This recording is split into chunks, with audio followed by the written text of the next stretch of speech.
even want to see this orchestrion roll. There was no light in that run. That run was pure misery. Okay.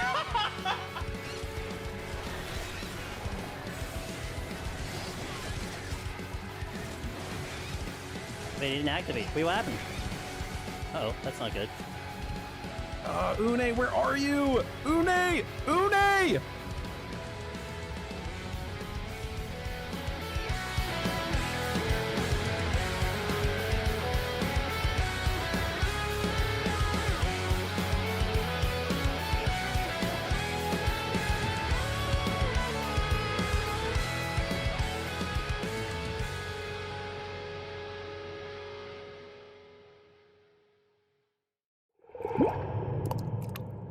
Welcome, everybody, to MogTalk. If you guys are unfamiliar with MogTalk, it's a show based around a Final Fantasy XIV community discussing everything from Savage Raiding to Chocobo Racing. Today, we're going to be diving into the Deep Dungeon community and discussing everything that's going on with Deep Dungeons recently. But before we get into that, it is Saturday, July 12th, 2025. This is MogTalk episode 319. My voice is screwed. It's messed up. I'm sorry. I'm recovering from a horrible sinus infection, but I want to be here either way.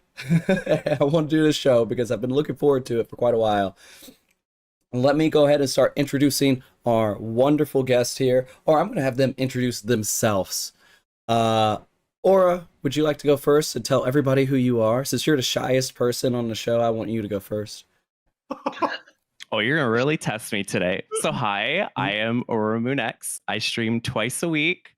I usually don't do group chat stuff like this. I run primarily classes and challenge runs in Deep Dungeon. I would not recommend it.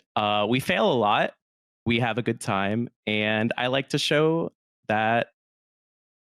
Wow, I don't know what to say. You're great. You're great. Take over. All right, that was a great introduction. Ross, Hey, what's up?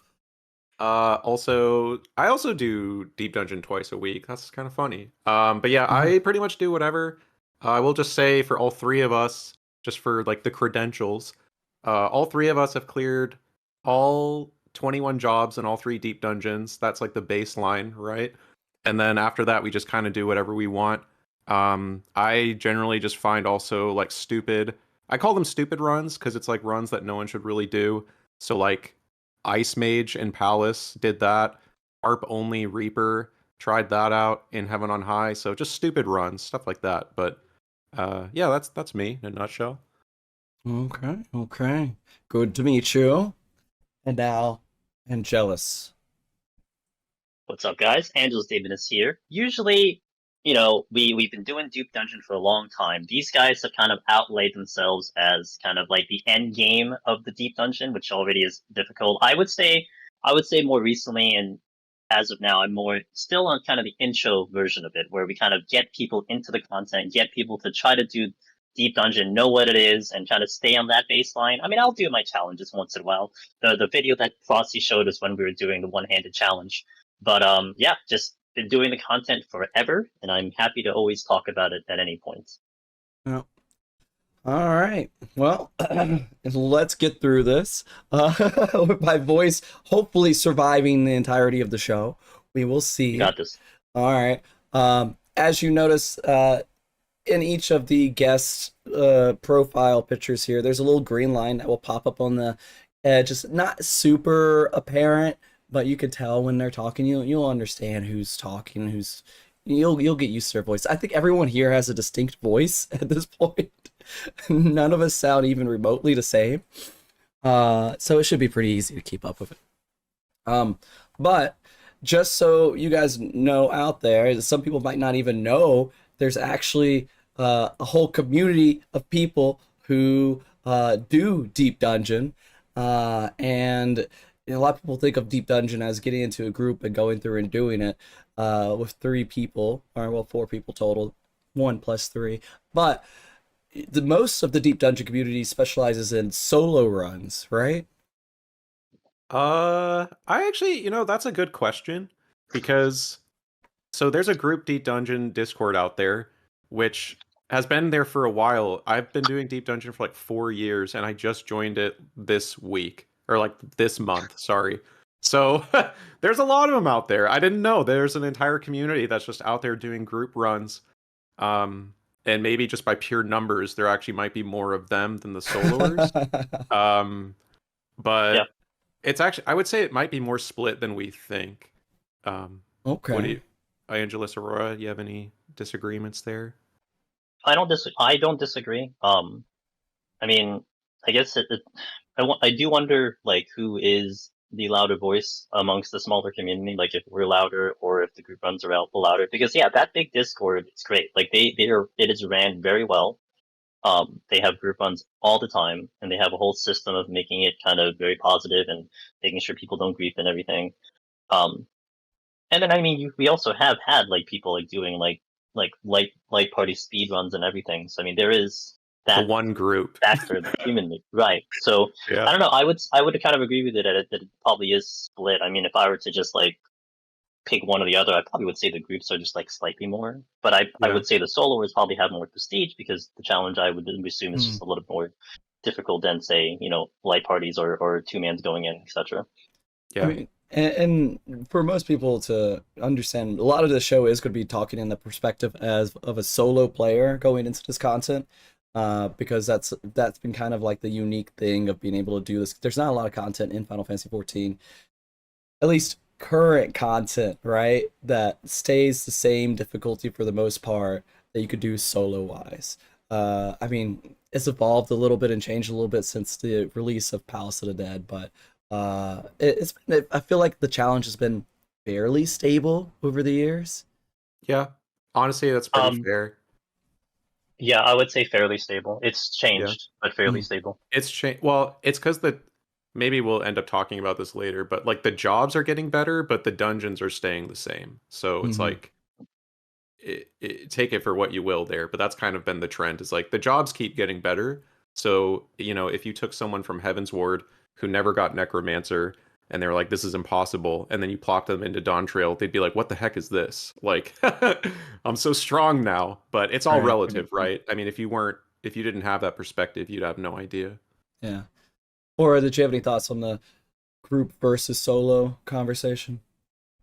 So I have a little bubble with this sort of thing. I wouldn't say that I have interacted with the general DD Discord, and most of the people that I interact with are interested in soloing it in some way. But I have been around for many years, since about Heaven on High when it came out, just about around that time. And soloing was not like a thing that was very common. It was in like the single digits. But nowadays it's a lot more split. I would say if you've heard of Deep Dungeon, there is a good chance that you might have heard of Angelus Demonus, or you might have seen a solo guide on YouTube, or the idea of soloing is probably in a lot of our heads. When you hear Deep Dungeon, you probably heard of Necromancer.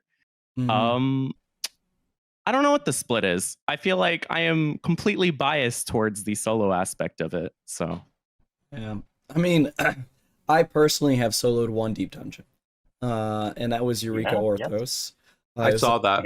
It was the first. I watched it. Thank you. So you knew of me, or I didn't know of me, but you knew of me before you came. All right.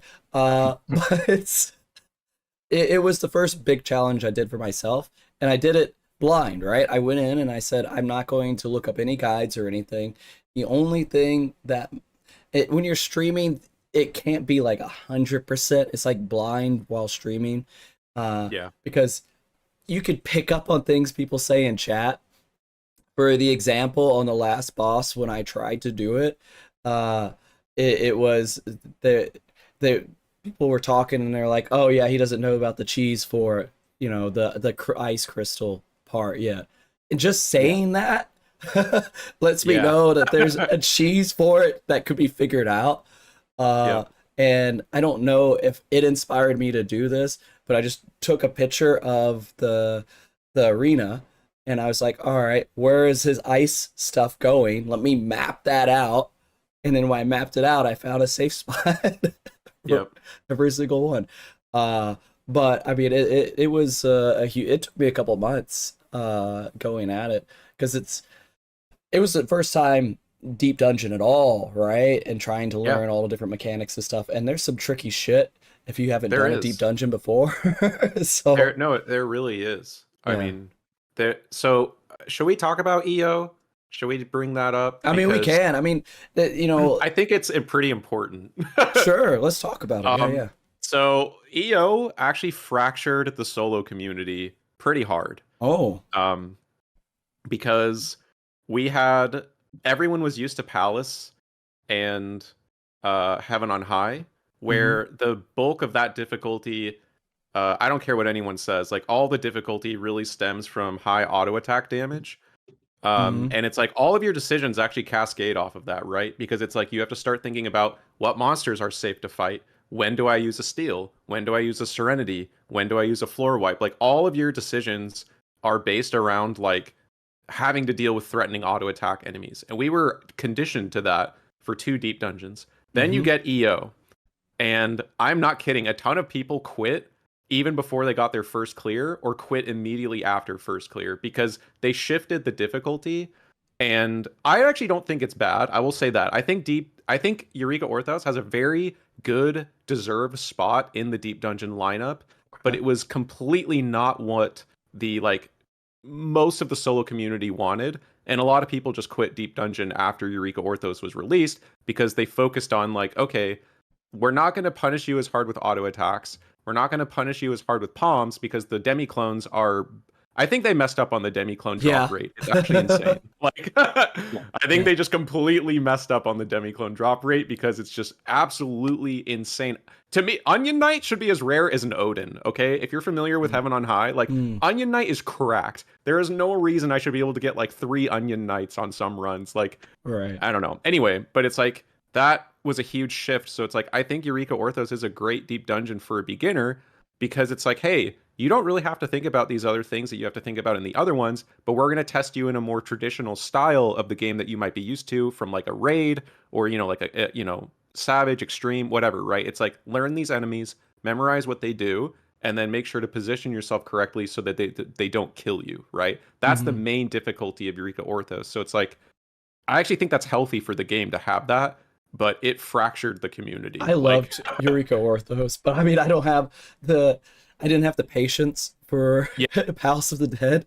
Yeah. I don't, honestly, they need to cut Palace in half. Like, they need to get rid of the first 100 floors and just start you at 101. We know you can clear if you started at 0 palms at 101. There's literally no reason not to do it. I mean, like, I kind of agree, like, for people who want to go in for that sense, but it is also a good introduction. Here's a heavy piece of content that you can go in really early, super early, right? I was talking to him for Raf Games about his solo runs that he does for Final Fantasy, and Palace of the Dead is the content he levels in most of the time, because it is the just the go-to, like, quickest leveling if you're going to play this game by yourself. It's the way to level up your characters and stuff. And classes in particular, because you can't even start your first dungeon queue until what, like 16 or something like that. So it's like, how are you going to get to level 16? Or you can go into Palace of the Dead at level 1. You can be a level 1 class and go in there, but you can't queue for a dungeon until I think like 16. Okay. So it's like 16 levels of pain that, like, how do you do those levels? So yeah. It's crazy. I don't know. I kind of feel like it's this antique piece of content that should just be what it is. Yeah, just kind of I agree. I mean, I'm curious. I'd like to hear Aurora and Angelus. But it's like my favorite deep dungeon is Palace. I actually think it's the best one. And the ironic part is that the reason why it's the best is because they didn't intend for it to be soloed. Like, to me, that is why it actually stands out as my favorite one, because it's the only deep dungeon that has a DPS check in Behemoth, and it's the only one that just, like, completely shuts you down if you do not play correctly. Like, I know they'll probably say Heaven on High. I'm already preparing for that. But I think Palace is the best designed solo experience. What do y'all think? Aura, Angelus, go ahead. Aura? Me? I'm waiting for Angelus. Let Angelus go first. He said you, dude. Wow. No, you do.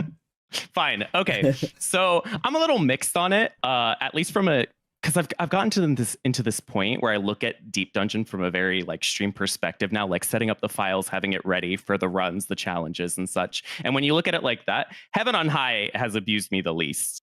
Like I can set up a file in like less than 2 hours. DC protection. If you DC in Palace of the Dead 131 plus, you hate everything. I don't know if I can stream tomorrow. I don't know what to do. Heaven on High, I can set one up again. So I love it for that.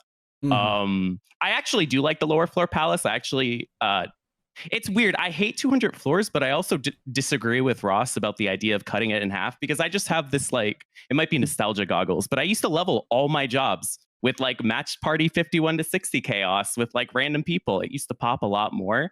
I used to love taking in jobs I've never played before, starting at level 1 to see how they function, how they work. And there's just something special about it. I don't think I would want to change Palace. And I think the more I play Heaven on High or if I play EO, I miss Palace. But when I'm actually doing it, it's frustrating as hell. And I think part of it is just because it was not designed to be soloed. So there's a lot of jank in it, which is endearing. But I mean, and that's, I don't know. I feel like, oh, go on. No, I was just going to say that's kind of like the beauty to a lot of it, right? And that's why a lot of when you see speed runs in like GDQ or something like that, it's neat to see how people figure out how to break the game and how to get past things.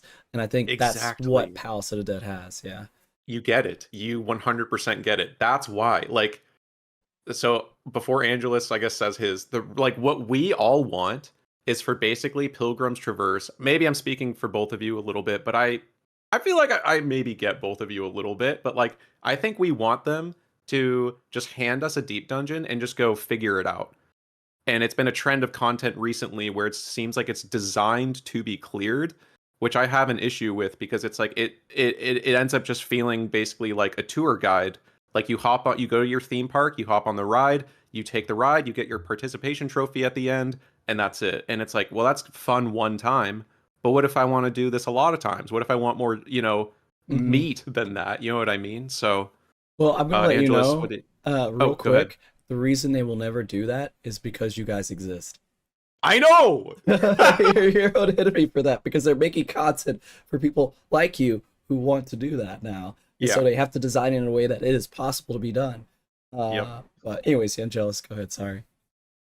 Yeah, I mean, I think I'm sure Ross said about the whole EO kind of fraction, the solo community was interesting. I'm sure that came from the perspective of like how he's talked about it, how he's experienced it and everything. For me, it would almost be like a timeline in which, yeah, it's fair. You probably have people who didn't probably push through the clear that you may have expected, or people who would have dropped through from the whole attempt of like say Omni or doing more of that earlier than you expected. But my perspective was just more like, I think like the reason I always go back to Palace and Heaven on High is because that is more fun for me. But also, I think just the entertainment factor is also exciting to do, like from streamer to viewer, if you will. And EO to me, unless you're doing the high score runs and making it more exciting, just doing a regular clear is kind of pretty much just nothing too wild and crazy, as opposed to Heaven on High being the radical RNG or Palace of the Dead being at the high risk of the high floors. So I think that the presentation of the content is definitely different from the other two, which probably leads into also like maybe the possible disinterest into it, etc. Which is then, of course, interesting to see how it is with, say, I mentioned earlier about the differences of like the late party community and the solo community, how they're doing EO. But I mean, I could tell you, like every time I step out of EO, no one's there. Like there's no one hanging around there, but people are still hanging around Palace and Heaven on High, so on and so forth. But yeah, I mean, I'm definitely on the line of like I would prefer the deep dungeons to be kind of preserved in history, if you will. I mean, we've had changes that were kind of fundamental to them in the past, but I would prefer them to stay as they are because that's kind of how you always envision it. You can always go back to that challenge, always feel the nostalgia of it years down the line, which is always nice, because if that is removed from that, then I mean, where else are we going to go? We wait for, someone to make a private server or something like that. Yeah. Please, someone make that. I don't even care if you have to get banned. Make us. We can't support that. Sorry, someone do not do that. Do not tell us about it. But I mean, to Angelus's point, so all three of us stream this content also, and it's no secret. Like, you know, when you do Palace, it's always your highest view count. Always, every single time. Like, Yep. it is so rare to have an EO stream or a Heaven on High top it. Like, people just want to see high floor Palace. I don't know why, but it is by far the most popular. It's the most popular one every time. Well, I mean, I it's think to your point, like, I think to that too, it's probably the one that like people are still looking to get the title more of than the others. So they're Yeah. probably looking at it for information basis as well.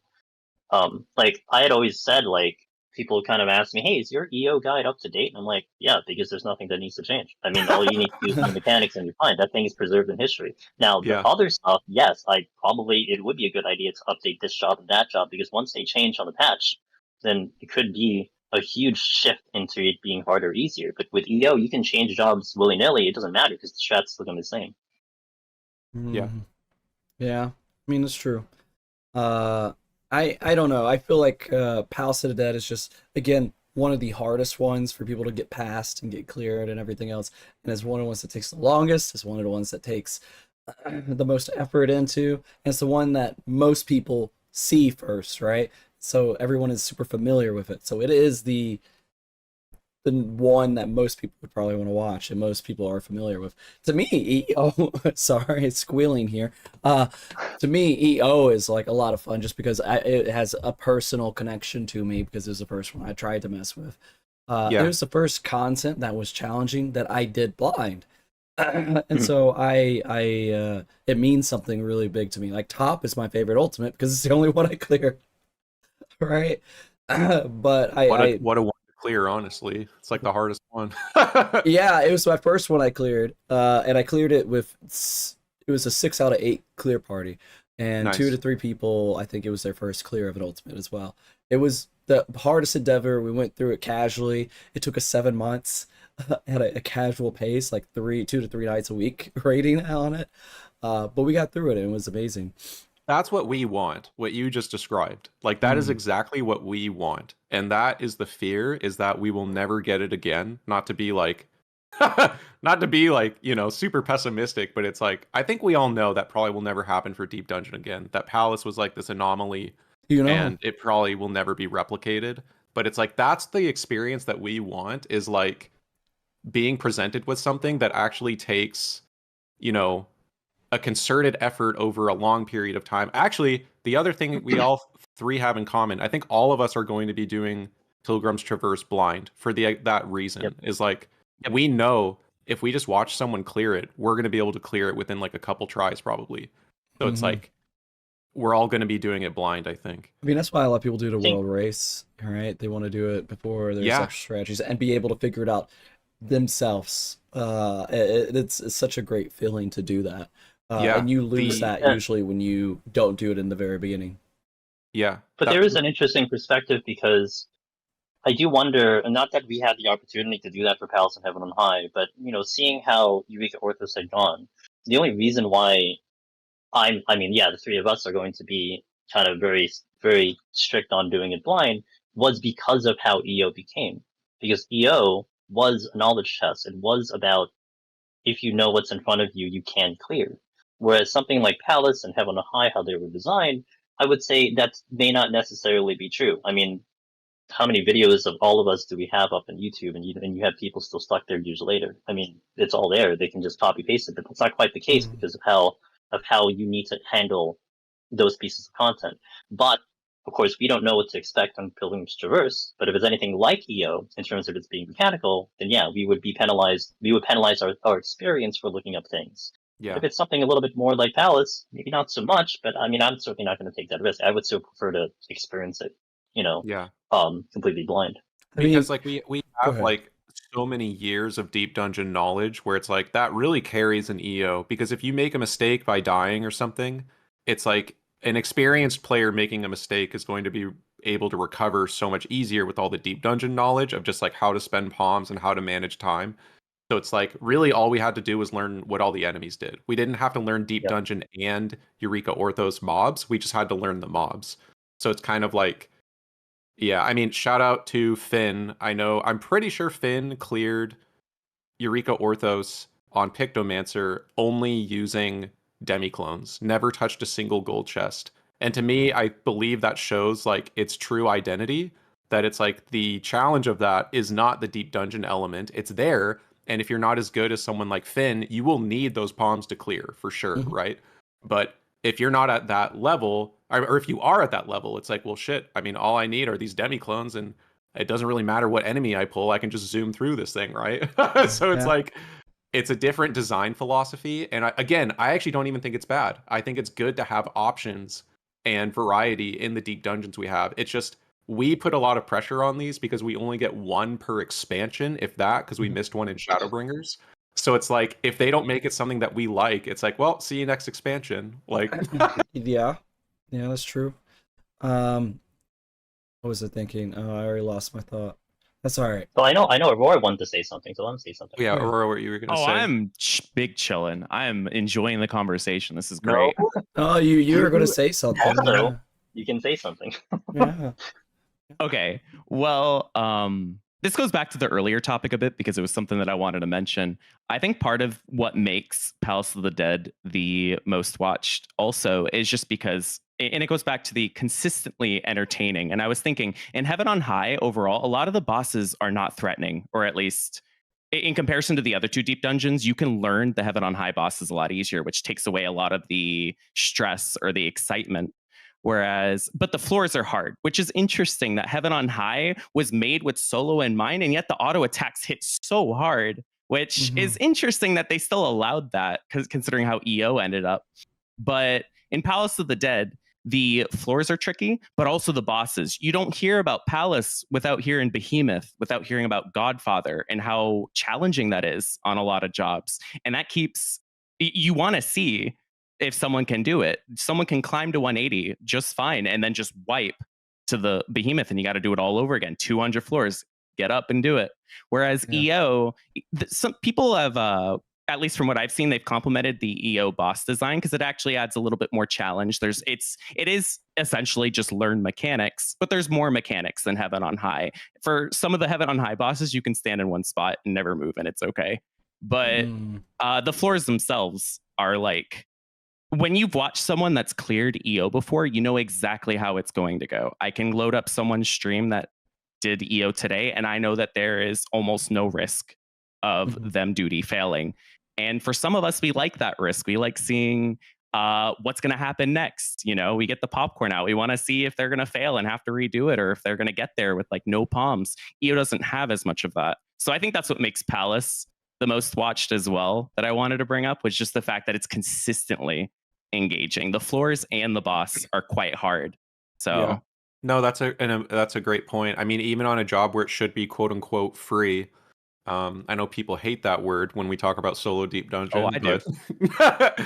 Even when something is quote unquote free, I mean, there's still the possibility you get to the 180 meteors and you just mess up. Maybe you don't press sustaining potion. Maybe you stand in front of him and accidentally get auto attacked. Maybe you accidentally stand in Charybdis. Like, there's so many failure points that even if you've done it 100 times, there is the potential that you just accidentally mess it up and die. And Godfather's the same way, where it's like, if you just decide to stop respecting his auto attacks, he will just crit you with the tank buster at the same time and you're dead. Like, it does keep bringing people back because it's, there's always that element of surprise that EO doesn't seem to have to us. Okay. EO also was cleared solo with one attempt, right? Yes. It was who was the first person? Pillowy Akina, Zeal, I right? think? Well, Pillowy Zeal got world first. I think Akina was running, failed, and then Zeal was like right behind him, and so then he sat with him in Discord, I think, and then helped him get over the finish line. But that was Zeal's first attempt. Okay. And so that wasn't done in Heaven on High, I'm assuming. No. How long did it take for Heaven on High? Heaven on High took 2 weeks for the first solo clear. 2 weeks. Okay.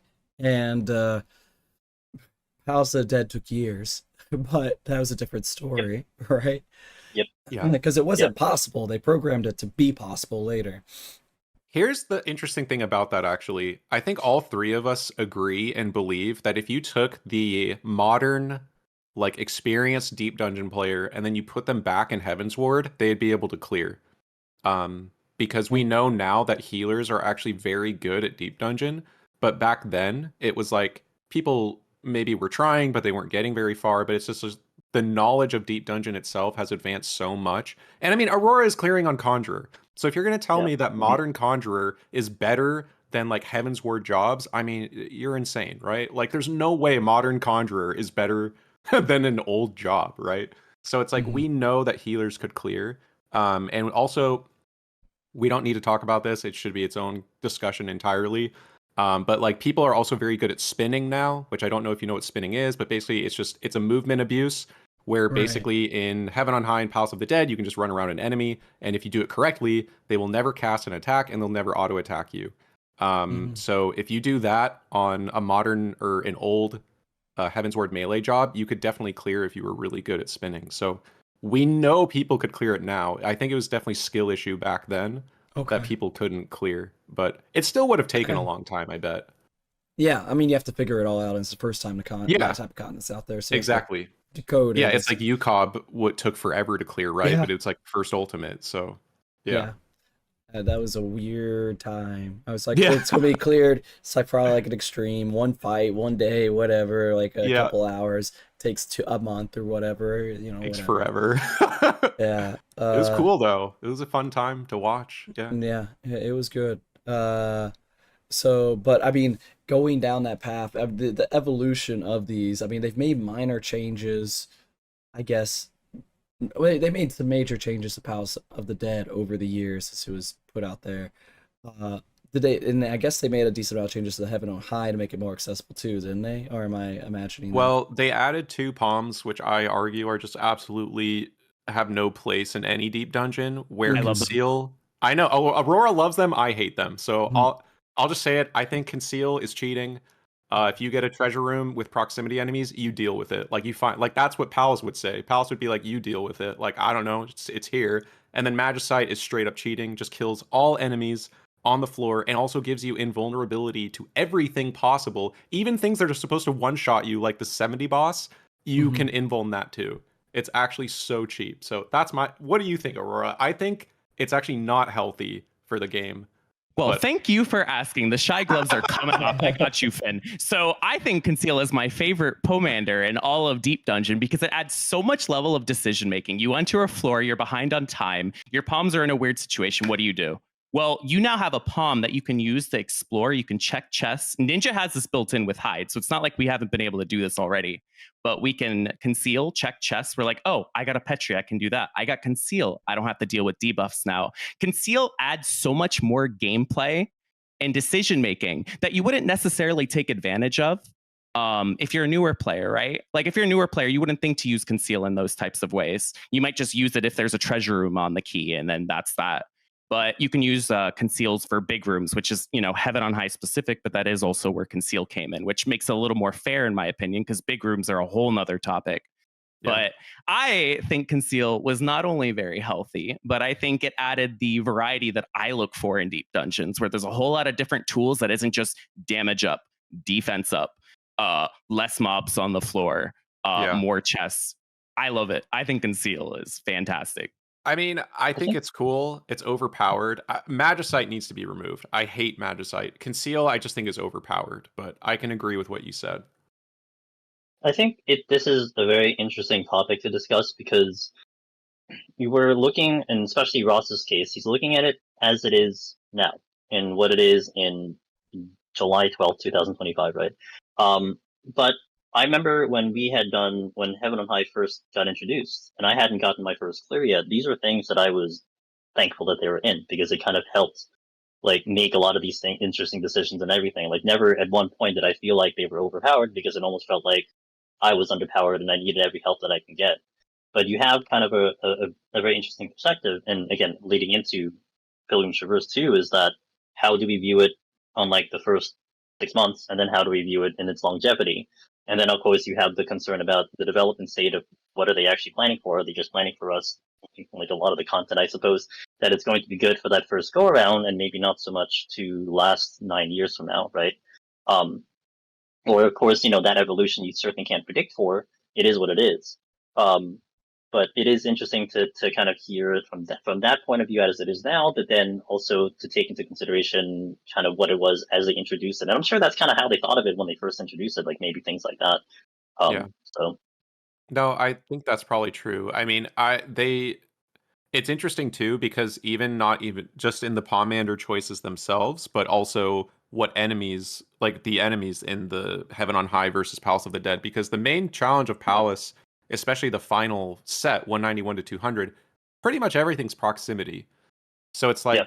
you can't really get around it. If you got a proximity key, you are dealing with that. Like there is no way to get around it. You have to kill it somehow. And so I think Heaven on High is clearly a response to Palace because there's like hardly any proximity. Yes, there are some proximities in the final set, but I think that's good design because it makes that set more challenging. But it's like you also have Conceal, which just bypasses any level of aggro. And then you have Magicite. So it's like even though things hit hard, you have two palms, Magicite and Petrification, that just one-shot anything. So it's like it doesn't matter how much damage it does if you don't have to fight it, right? So it's like it Heaven on High had very clear intentions, I think, for solo ability. Mm-hmm. So just to clarify real quick for anyone who was confused for a second, like I was, we're talking about aggro, of course, like proximity aggro. Oh, sorry, yeah. Visual aggro. There's blood aggro. I think isn't that just the Palace? Not yet. No? I hope not yet. Oh, okay. I thought Palace had blood aggro in it. Not as far as I know, it does not. But okay, I'm waiting for the day we get it. All right. But the different types of ways that mobs will aggro onto you, and proximity. Can you explain the importance of why we're talking about it, proximity? Yeah, for sure. So sound is the easiest thing to avoid because really what it means is that as long as you have toggle walk on, you will never aggro that enemy unless you attack it or specifically, basically, I think if you walk dead center through its hitbox, you will aggro it. So it's like you got to be asking for it to really like piss this enemy off, right? Sight is the next level up from that, where there's like a 10 yalm-ish, it's like slightly less than 10 yalms cone out from the enemy's hitbox. So again, possible to avoid, right? As long as you're looking at where it's looking, you can generally find a way to get around it. Proximity, like it's a 10 yalm-ish radius again, completely around the enemy's hitbox. If you are inside of that, it will aggro no matter what. And Aurora did bring up Hide on Ninja. Hide works on sight and it will work on sound, but it does not work on procs. So there is no way to get around a proximity enemy. And again, that presents difficulty because it's like, let's look at something like we always like to joke about the knights in Palace of the Dead. But it's like we have this kind of meme about don't pull knight because people think they're incredibly dangerous, which they are, but their proximity, right? So it's like you have this enemy that has the ability to just basically two-tap you if you don't have steal, and it's proximity. So if you've got those sitting between you and your exit, what are you going to do about it? You have to do something, right? So Conceal says, you know what? What if we can just walk past that thing and just pretend it doesn't exist, right? So again, to Aurora's point, that gives you options and it is cool. But I'm saying I think Conceal is overpowered because it just lets you bypass it lets you bypass things, you know? Okay. I mean, it's fair. It's fair. All right. And so with this, I mean, these different versions of Heaven on High has been like there for quite a while now too for popularity, but EO kind of it had its start and then it just kind of fell off and not a lot of people are too excited for it anymore, at least within the Deep Dungeon community from what I understand, right? I think from how I look at it, it's that, I mean, from the perspective of doing the Omni clear, like when I was working on, let's say, a lot of the jobs in Palace of the Dead, a lot of them took me, like I would be there for like a month. Astro took me 6 months, like doing a run once a week.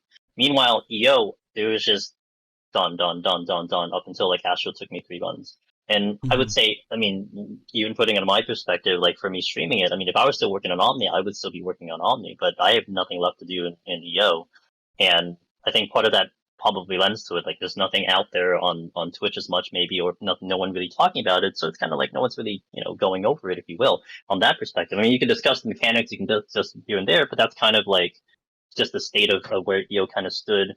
What is 2 years later, right? So yeah. The only people who are still doing it actively are the people who are scoring it. So there's the official Final Fantasy XIV Deep Dungeon leaderboards.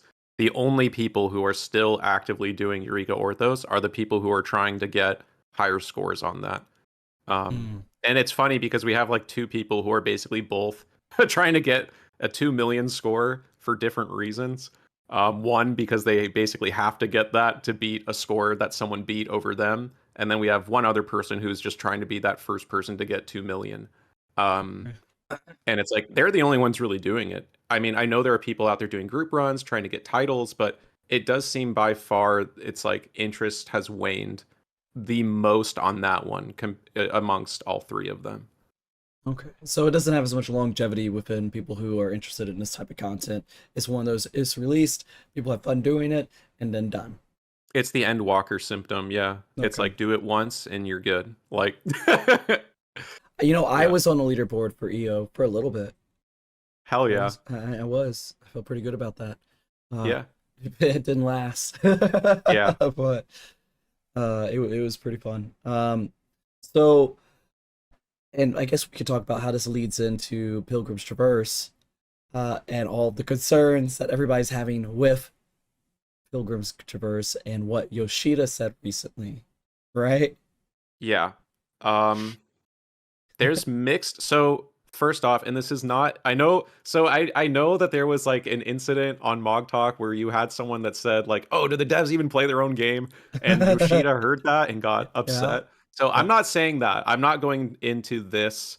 Like, that's not how I'm saying it. Good. So I'm not saying it that way, but I am saying they are notoriously, either through translation or perhaps even their own statements, not the best at actually figuring out difficulty for us. Like, so for example, okay, let's rewind to Heaven on High, and Eureka Orthos is going to be released. Heaven on High was our most recent deep dungeon. Yoshida said Eureka Orthos will be very similar to Heaven on High. At least that was the translation in English that we received, that Eureka Orthos would be very similar to Heaven on High. Boy, were we surprised when it was nothing like Heaven on High. Right. So it's like, what do you mean? There's 100 floors. You can pick up bombs. Yeah, they're the same. So it is interesting by saying casual because we're not exactly sure what that means. My first gut reaction was like, okay, great. Basically what they did was they designed a raid and also had a deep dungeon, and they were like, well, we're going to make this extra bonus raid the main focus, and then deep dungeon is going to be the 6 to 7 hour line that you have to stand in to get to it, right? But that was my gut reaction on it. But who knows? I mean, I have this Coke take that they balanced the content around a light party, and so by accident, it actually ends up being hard for solo because they balanced it around a light party having an easier time, but then they didn't really account for solo, so we get a difficult experience. But it's really hard to read them. It's really funny because when they've discussed deep dungeons in the past, how often do they discuss it in a solo manner? Almost never. Does that sound right? Or Angelus, Aurora? When the WoW streamers asked about it. Yeah. Oh yeah. That's when they talked about it. Okay, I don't even remember that. Yeah. Oh, they had a media Q&A way, I think, before Endwalker, and this was right when you had the WoW Exodus going in, and you had a lot. I mean, and actually, Frosted, we had a show with one of the high end WoW streamers. Yeah. A lot of them were told, "Hey, you want the hardest challenge? Go into Palace," and they did.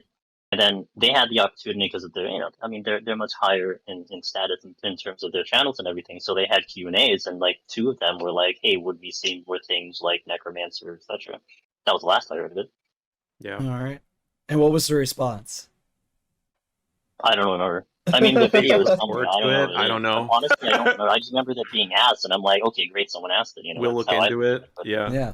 I mean, they obviously care about this as being a part of the content because they add achievements to it, right? And they there's a also did leaderboard. comment know. that we got Eureka Orthos because there was an interest in Deep Dungeon and they didn't deliver one in Shadowbringers. I don't know where they got that feedback, but they saw it from somewhere because they said in I don't know what, release it would have been, but they were like, well, we noticed that people were disappointed that there wasn't a Deep Dungeon. And I was like, did you join a Discord? Like there's like 10 of us. Like how did you hear this? But they heard it and so they were like, here's Eureka Orthos, right? So clearly they are listening somewhere, but we don't. They acknowledged like the Omni clears and everything during one of the live letters as well. So yeah. So I am curious about it because I feel like without solo clears, deep dungeon content and a deep dungeon community wouldn't really exist as much, would it? Oh, for sure. I mean, again, there's people in there who, again, I'm very new to the general Deep Dungeon Discord. I only joined this month, but like there are people going in there and like they're gathering intuitions, the horde sacks, right? The treasures. They're gathering those. They're just doing clears, whatever. But it's like it does seem like it's somewhat also for the perspective or like the purpose of like getting more experience in there so that you can solo it, right? It's like at least that's the vibe that I'm getting. I could be totally wrong, but it seems like a lot of the people that are doing those are either doing it because they want experience or they want to give people experience in Deep Dungeon. And again, it's like if there's no end goal, why would you want experience in something like just for, who would do it just for the sake of it, right? No one. Like you're doing it for some reason. So it's like it does kind of seem like solo is like the end goal a lot of the times. I joked when we talked about group runs, but it's like I can literally only think of one group who actively does speed runs in Deep Dungeon. One. Like there are 4 people total who are doing it. Right. Like it's not super common. So yeah. Yeah. I mean, I will say to a point, it is harder sometimes to do it as a group. Yeah. Than by yourself. We joke about EO is way harder in a group than solo. Yeah. Because you've got 3 other people trying to kill you. Yeah. So I don't know. I mean, it's interesting how they're talking about it and being in this kind of casual content when it's the same thing with like raiding and the same thing with everything else. It's like when what keeps this content alive and in front of people are the people who are going at it in a non-casual way. Exactly. Right? So yeah, while you want it to be accessible for casual players, you don't want it to be the content at its core meant to be casual at the end of it. Right? Yeah. And they said, oh, well, there's going to be a savage fight at the end for the last boss. That doesn't mean it's a weird thing. It's good. It's good to have it in there. And they said that you could just access it like after clearing it, and after you beat it the first time, you can just keep going into Savages. I mean, you don't have to do the whole Deep Dungeon again to get into it and do the Savage one. Well, I would be curious, and Aurora, I would like your take on it since you have both perspectives doing the world first on a light party. But with the topic that you're mentioning, I think in terms of casual hardcore, I don't know if I ever get this answer, and it's always something that I've always wanted to know is like what were they thinking? Not saying that like in a bad way, but what were they thinking about the design of EO and everything, and how do they think EO ended up? Like is the way they're doing Pilgrim Traverse a reaction to the results of EO, but what was that reaction, right? So I don't like, maybe you guys may agree or disagree, but I felt like EO is a good solo one to start with the exception of Heaven on High. Mostly my whole reasoning was like, oh, it's familiar. If you have the 90 kit, the 100 kit, it's not that big of a difference. You would get used to that, and the raid mechanics are similar, so it might feel at home. So you should try EO first as a starting point, which would indicate that is the in all relative terms, the casual one to start with. Like, it is still difficult, but hey, start with this one and then work up to the other 2. But then you wonder if it, in the light party situation, as you had been discussing, EO is difficult with people, or the other deep dungeons are difficult with people. Did you wonder if that, from the perspective, is more hardcore, if Eureka Orthos is almost viewed as more hardcore with people, so that's what they're trying to do? Because it's almost like, to me, like even from what I've heard, again, coming from like the outside looking in, from what I've heard from the first tier Savage, was that, oh, this is a really good Savage tier to like, get your feet wet with Savage. Like, enter this one, try it out. That's kind of what I heard. And that's kind of how I viewed Eureka Orthos. It's like, oh, get your feet wet with Deep Dungeon, see how you feel it. Maybe you like it, maybe you don't. But then, hop into the other ones after. But you wonder if that was what they were planning to do, if that was their goal, like to make EO the entry point or not. Or maybe, how we view it is different than what they wanted the light parties to do. Maybe the light parties was actually harder. Therefore, you have the commentary from that interview saying, oh, we're going to kind of tone it down, make it a little more casual for that entry point.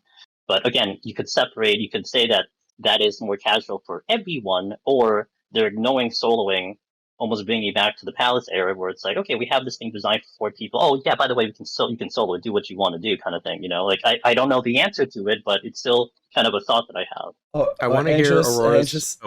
I love how you asked Aurora a question and proceeded to like. All I want to say real quick is if you take away lethargy, like let's say you do a group run and no one's allowed to use lethargy, there will be way more less clears in Eureka Orthos for sure. Like lethargy is the the saving grace. Yeah. So Aurora, what do you think? Because Aurora did, as far as we know, right, world first group clear for EO, right? Yeah, I was the dedicated reser.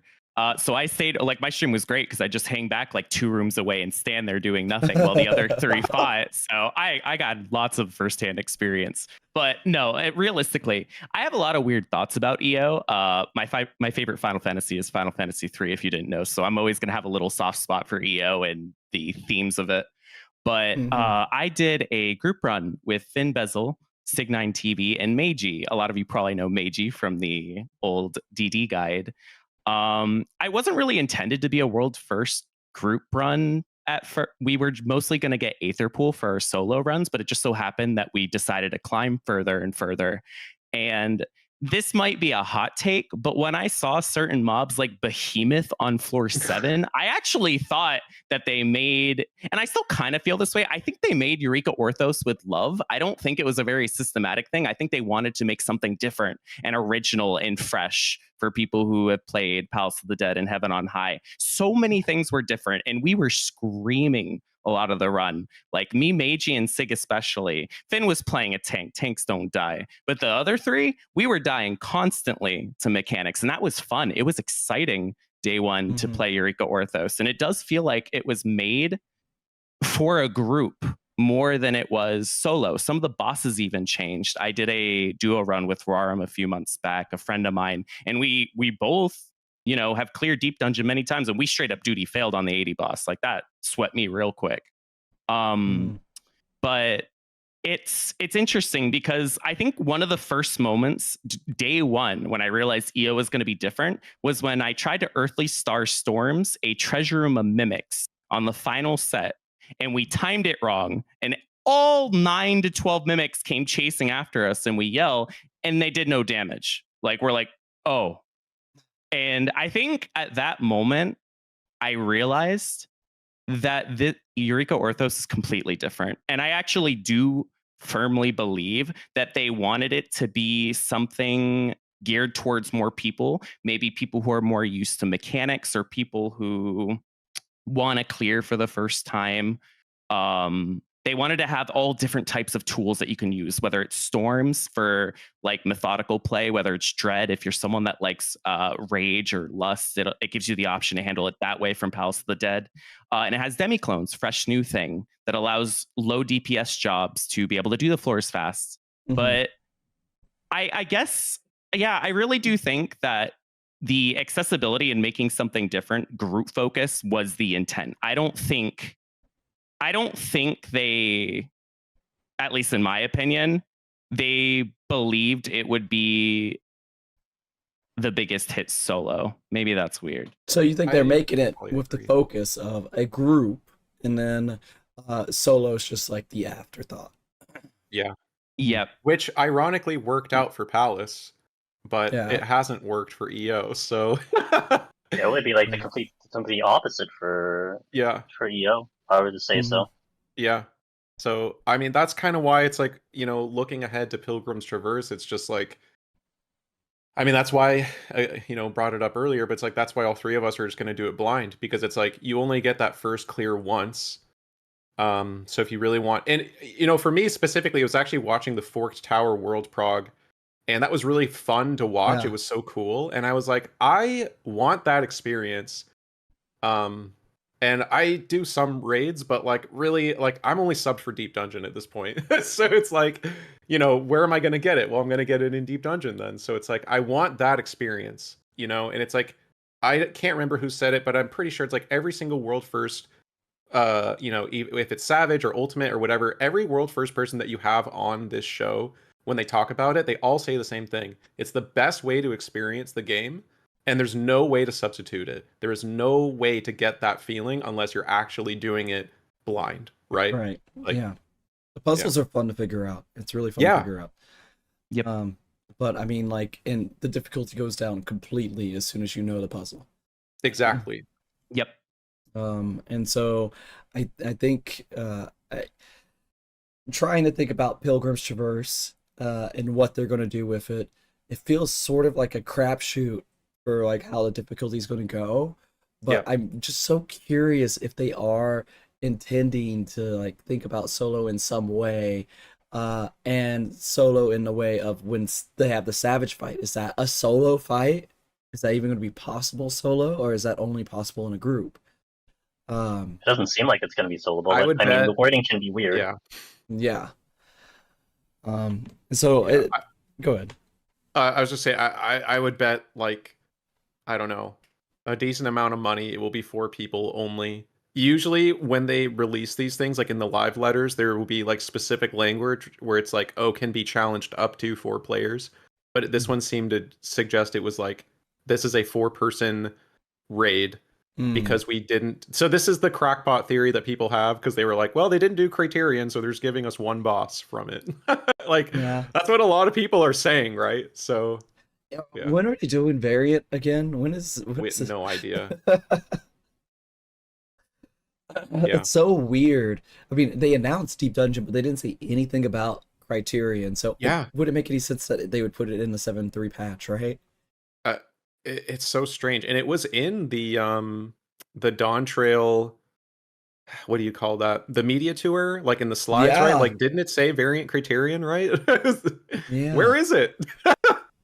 But I mean, like the real interesting thing about this too is that they're dealing with this feedback from the community right now about what happened with Occult Crescent and everyone's feedback on that. Yes. And I hope they don't take the feedback incorrectly, right? Go ahead. I think Occult Crescent, unfortunately, and again, everyone knows, if you've listened to me, I'm kind of in doomer mode right now, but I think Occult Crescent is kind of a crystal ball for Pilgrim's Traverse, where they're having like a player identity crisis right now, where they don't know who to design content for. Because if you make it too hard, people won't do it. And then if you make it like too easy, they get all this like complaint about like, oh, there's no meaningful whatever, blah, blah, blah. And you get people like me, I'm sorry, who are dooming, where it's like, I want some challenge here, right? So it's like, I think they don't really know who to make content for today, because there is such a huge disparity in interest, time, and like skill, right? Where it's like, if you look at like world first racers, it's like those teams are so much better even than other groups that are clearing week 1, right? When you think about it, because it's like they're formulating a strategy, executing it on like the next time they get to that, and then that turnaround is so small. Normal statics are not formulating strats and executing them the next time they are there, right? And it's like, I think Final Fantasy XIV is like that in general, where they don't know who to design this content for. And when you see Occult Crescent, I think that really shines, because it's like, was it designed for a casual player? I would argue it's not. Because what do you do in Occult Crescent as a casual player? You master jobs. Okay, well, as soon as you master a job, you get your capstone skill, you immediately have to switch phantom jobs again, because you can't use it because you want to level up your phantom jobs. So it's like, I was hoping, because it was Final Fantasy V, we would have like some like main job, sub job. So it's like when you mastered a phantom job, you'd be able to carry over maybe like 1 spell or skill from that into your next one, right? But they didn't do that. So it's like, okay, doesn't seem casual, but it's like, did they make it for hardcore players? If they did, it's like Forks Tower, as you mentioned, they've had so much feedback on how people didn't like that. So it's like, who did they make Occult Crescent for? And I think we're going to have maybe that same issue with Pilgrims. One of the big things with Final Fantasy XIV is that there is a plethora of players and plethora of opinions and the ability to do certain types of content difficult-wise, right? And so I almost think they just got to take the WoW path and make 5 different fucking versions of every fucking thing they do, right? No, seriously. I mean, give us like Mythic Deep Dungeon, and it's like there's no expectation you can clear, right? Just here it is. Try it. Yeah, like... I think the balancing part, they need to balance, like, okay, here is this, anyone can kind of do this content. All right, let's balance. Okay, this is the challenging content. And here's fuck it. Stats up. Yep. Good luck. Yeah. There you go. And I think that could satisfy the majority of people. And we just have to be happy that we have something to try to go for. Because you're always going, it feels, I do agree that it feels like you're going to have people who are pissed it's too hard, or you're going to have people pissed that it's too easy. When I was talking to the World Race people, they loved the content. The thing that they hated was the difficulty getting their group into the fucking content. So they made the accessibility of that content work for in a casual perspective where you're just supposed to go with whoever the fuck and get into the content and do it. But the content to do it and to learn it and to progress it was made for an organized group, and that didn't make sense because they had conflicting, like the access and the type of players that would have to be able to clear content didn't match up. Exactly. And there's a comment in chat which I do agree with, and you said the same thing that the world first racers were saying, where it's like everyone likes Forked Tower. When you're in there, people are enjoying it, they're having fun, they're having a good time, they like it. It's just that, if it's like they designed Forked Tower accessibility thinking of like Castrum, right? Where it's just like, oh, whoever's around, just hop in and, you'll find a way to make it work, right? And it's like they and again, I'm not trying to be that person that says you guys don't play your own game. That's not how this is supposed to come across, but it's like, why did you make the cipher requirement 16? Yeah. But you need 24 people to clear it. Like, that doesn't make sense. Yeah. Yeah. So. I mean, when we were talking about applying this into the deep dungeon world, I mean, there's a couple of different ways they can handle it. I mean, having that savage fight is cool, but what if they did something like an unending deep dungeon? Exactly. Right? I don't know what you guys would think about that, but just floors that would just keep going and you just see how far you could get on the floors. Like they have that in WoW, right? Yeah. And I think that, like, because that's the point of content, it's just randomly generated floors, randomly generated stuff, and they could just, there's a way to make that work, and you could tackle that solo, you could tackle that with groups and everything else, and it would be repeatable content no matter what. Yeah. There is a way to make that work, but you certainly can't take what we have now and make that a thing, because it's like the way the floors are set up for all 3D dungeons, it's like RNG is RNG, but I mean, even the enemy options are specific. Like, they're specific to the floor set, they're specific to how you handle them. So unless you're going to now randomize the enemies moving up, which is fine, it's just the way it's structured now couldn't accomplish that unless they create something that will pull that off. Like, it would need to start off at a random state, not how it is somewhat structured as it is now. Yeah. I mean, they would have to modify the formula a little bit. I mean, they could just keep it what it is right now as the content, and the extension of it be the more randomized, difficult stuff that it just keeps going afterwards. They could. I mean, there's a handful of different ways to tackle it. I don't, tacking on like a savage fight at the end, a 4-person savage fight at the end of the deep dungeon, when people are done with it, they're done. Yeah. Who's going to repeat that fight over and over and over again? And why would they repeat that fight over and over and over again? Exactly. There's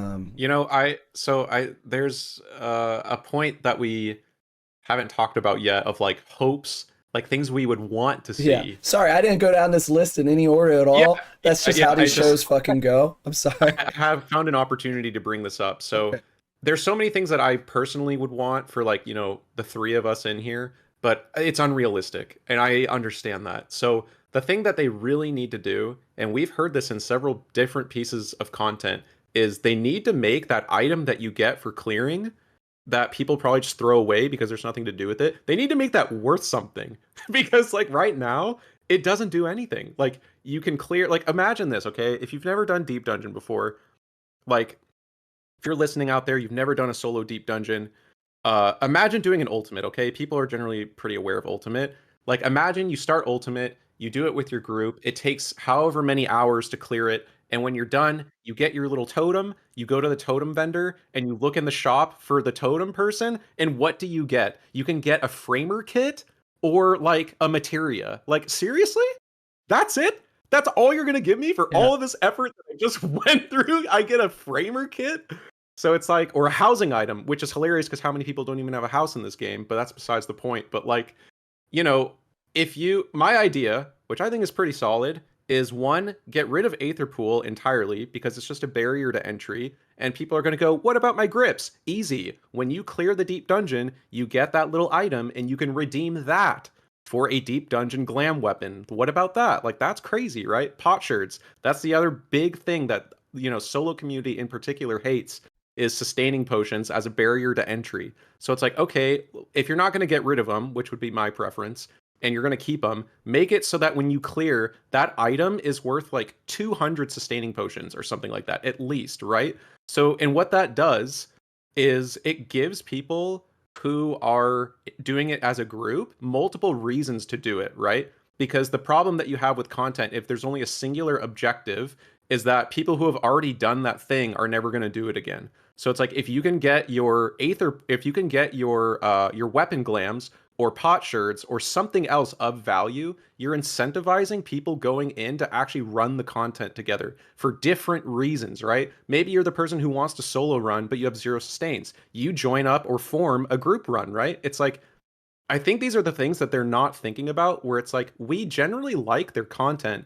It's just that sometimes there's no incentive or reason to do it. So if they introduce these ways that make people actually get together or even just have a reason to go in, I think in general we'll be happier with whatever they make, right? It doesn't even have to be hard. It has to be fun, and there has to be a reward at the end of it. That's my take. Or a really neat leaderboard that would kind of inspire you to do the stuff too, right? I mean, Perhaps. right now the leaderboard is kind of, they have it, but it's all this weird point system, right? Yeah, it's like, something that we joke about it when it's like someone pops off and gets an insane score.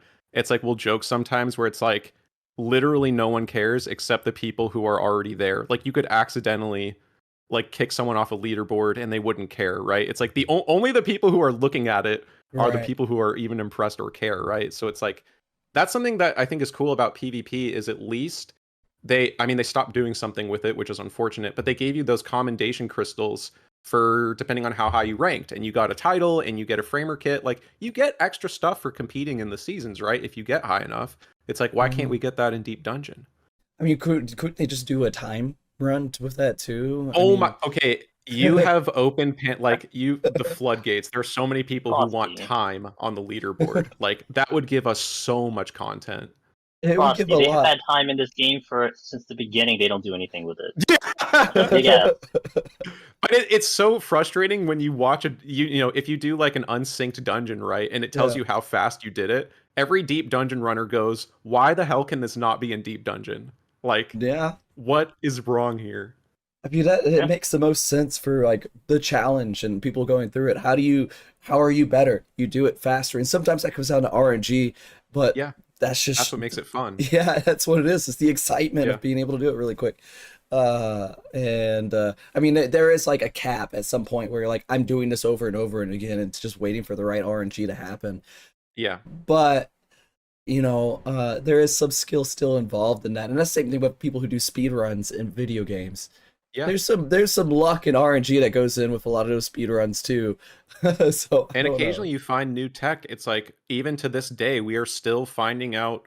Every once in a while we learn something new about one of the deep dungeons that we never knew before. So it's like, it's cool. Yeah. So I mean, I feel like there's so many ways they can improve upon it, but I don't have insight into the development team. I can't see what they're doing and why they make decisions. And I know, the community response in Japan may be different the community response in EU and NA, which I think EU and NA is kind of like converged a little bit in their thoughts and opinions on a lot of this stuff. But I know the JP audience, maybe I kind of don't think they have that much of a different opinion, but I feel like the conversation's different in some way. It is.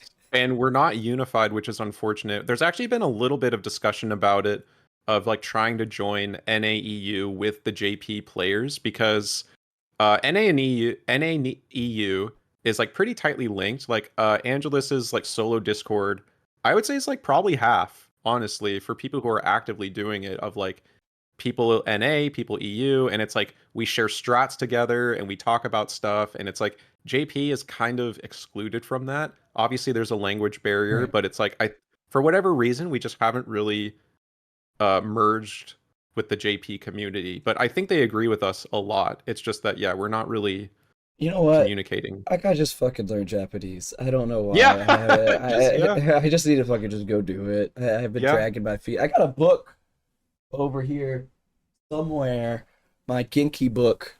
Oh, hell yeah. I can go down and read that. I'll get Duolingo. He'll stop giving me angry faces on my phone. Don't let him die. I think, Aurora, you know some Japanese, right? At least enough to maybe like read a Twitter post.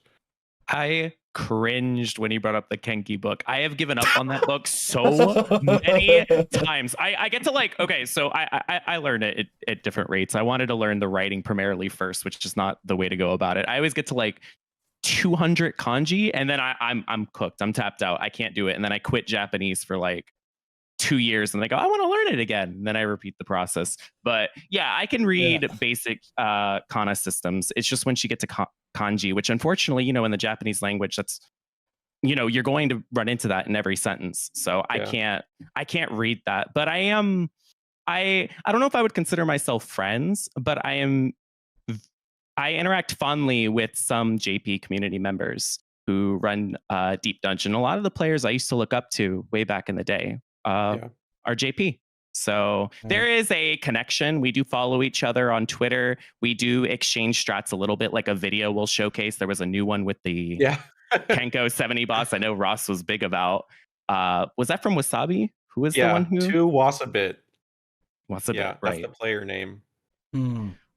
So we saw a cool video from that player, and then we were like replicating the strat. It really doesn't make that much of a difference, but it's still cool just to see like, oh hey, like this is something we didn't know existed. Right. So yeah.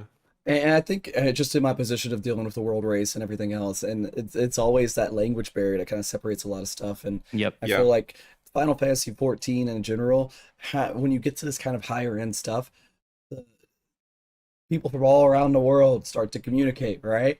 And you can communicate a lot with there's a lot of South American players, there's a lot of players in China, there's a lot of players in different countries and everything else. But I think the biggest wall is always the Japanese barrier for some reason. It's just it's you can use Google Translate and you can do all other stuff, but it's still a hassle to kind of do that. And so I just need to get over my, I don't know, dragging my feet on it. I'll learn it in the car on the way to work or something. Yeah, there you go. Watch more anime. I'll figure it out. I feel like things could be a lot better if I just do that. And I did learn 2 years. I did 2 years of Mandarin. Oh, nice. That was very difficult, and I feel like Japanese is just slightly easier. It's not. Yeah, Japanese isn't tonal, right? Yeah, the Mandarin tonal stuff is very difficult for me. Yes, for a Western ear, it's really hard. Because and like all the questions and stuff, it's just the way you. Anyways, we're totally derailing a bit here, but I feel like it's a part of the conversation I didn't think about to talk about is the regional communities for Deep Dungeon and everything else, and just how invested a lot of the JP community is in Deep Dungeon with solo runs and maybe even group runs too, and how that might affect some of the decisions with the JP dev team. But I mean, they do have NA community members and EU community members communicating with the JP teams, dev teams, and everything else to tell them what the communities are thinking. But they also have the JP side that's probably a little bit more accessible. You have that translation barrier, right? Yeah, for sure. I mean, we know it's somewhat of a different there's different norms and conventions, right? Where it's like NAEU, you never use Raid Finder. People don't even probably know what Raid Finder is, right? Like you never use it. There. Yeah. Yeah. It's there. It's just like PF is the norm for us, right? So it's like little things like that. So I don't know. Yeah. I think they're pretty much on the same page, but I do recall seeing a post somewhere that someone shared of there was a JP runner who was like, "Oh, you know, wouldn't it be great if we could all like consolidate strategies around scoring or something like that?" And it's like, yeah, we actually have that already. Like, come on into Angelus's Discord. There's a scoring section, and like anything you could possibly want to know, someone will tell you. Right? You know what? So it's like also kind of gets me a little bit is the other thing they could do with the leader. There's two different ways they could make the leaderboard better. One is clear time, like when it was actually cleared, the first clear for that person. Then the next one is how fast they cleared it. If they do those two different types of leaderboards for Deep Dungeon, it would make a world of difference for the community. Oh, 1000%, because people care about both, right? Yeah. People care about when they did it, but then also, like, because the other thing too that really sucks is that, let's say you're world first on a job and you want to commemorate that on the leaderboard, right? Well, one, that score is probably going to get kicked off because if you're going for a fast clear, you're missing so many points. There's no way you're probably going to clear a job first and get an insane score. So it's like it's going to be kicked off if people aren't running it, or if people are running it. But two, if you just do that same job again and get a higher score, your first one's gone.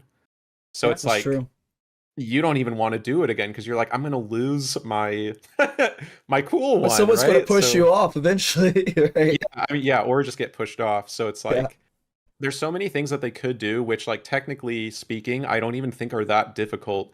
It's like, I think it was in the Forked Tower interview that you did, where I don't remember who said it, but someone was like, we're not asking them to do anything that they've never done before or couldn't do. Like, there are so many things that they've done that we like.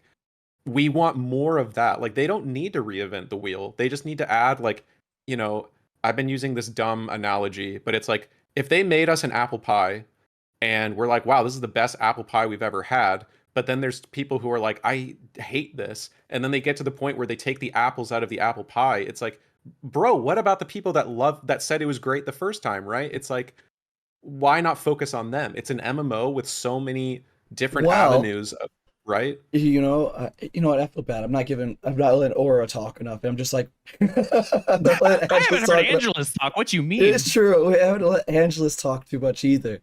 Get in here. Yeah, get in here and say some shit, man. But okay. One thing with the leaderboards that you can have that I wonder if you ask them, hey, do you know that, like, you know, you get different scores with like different people in your party? Like the light party leaderboard could be split into 4, 3, and 2 because the knowledgeable Deep Dungeon runner is going to know that if they want to be in the leaderboard, they have to do a dual run. They can't do a 4-man run. They're not going to compete against that.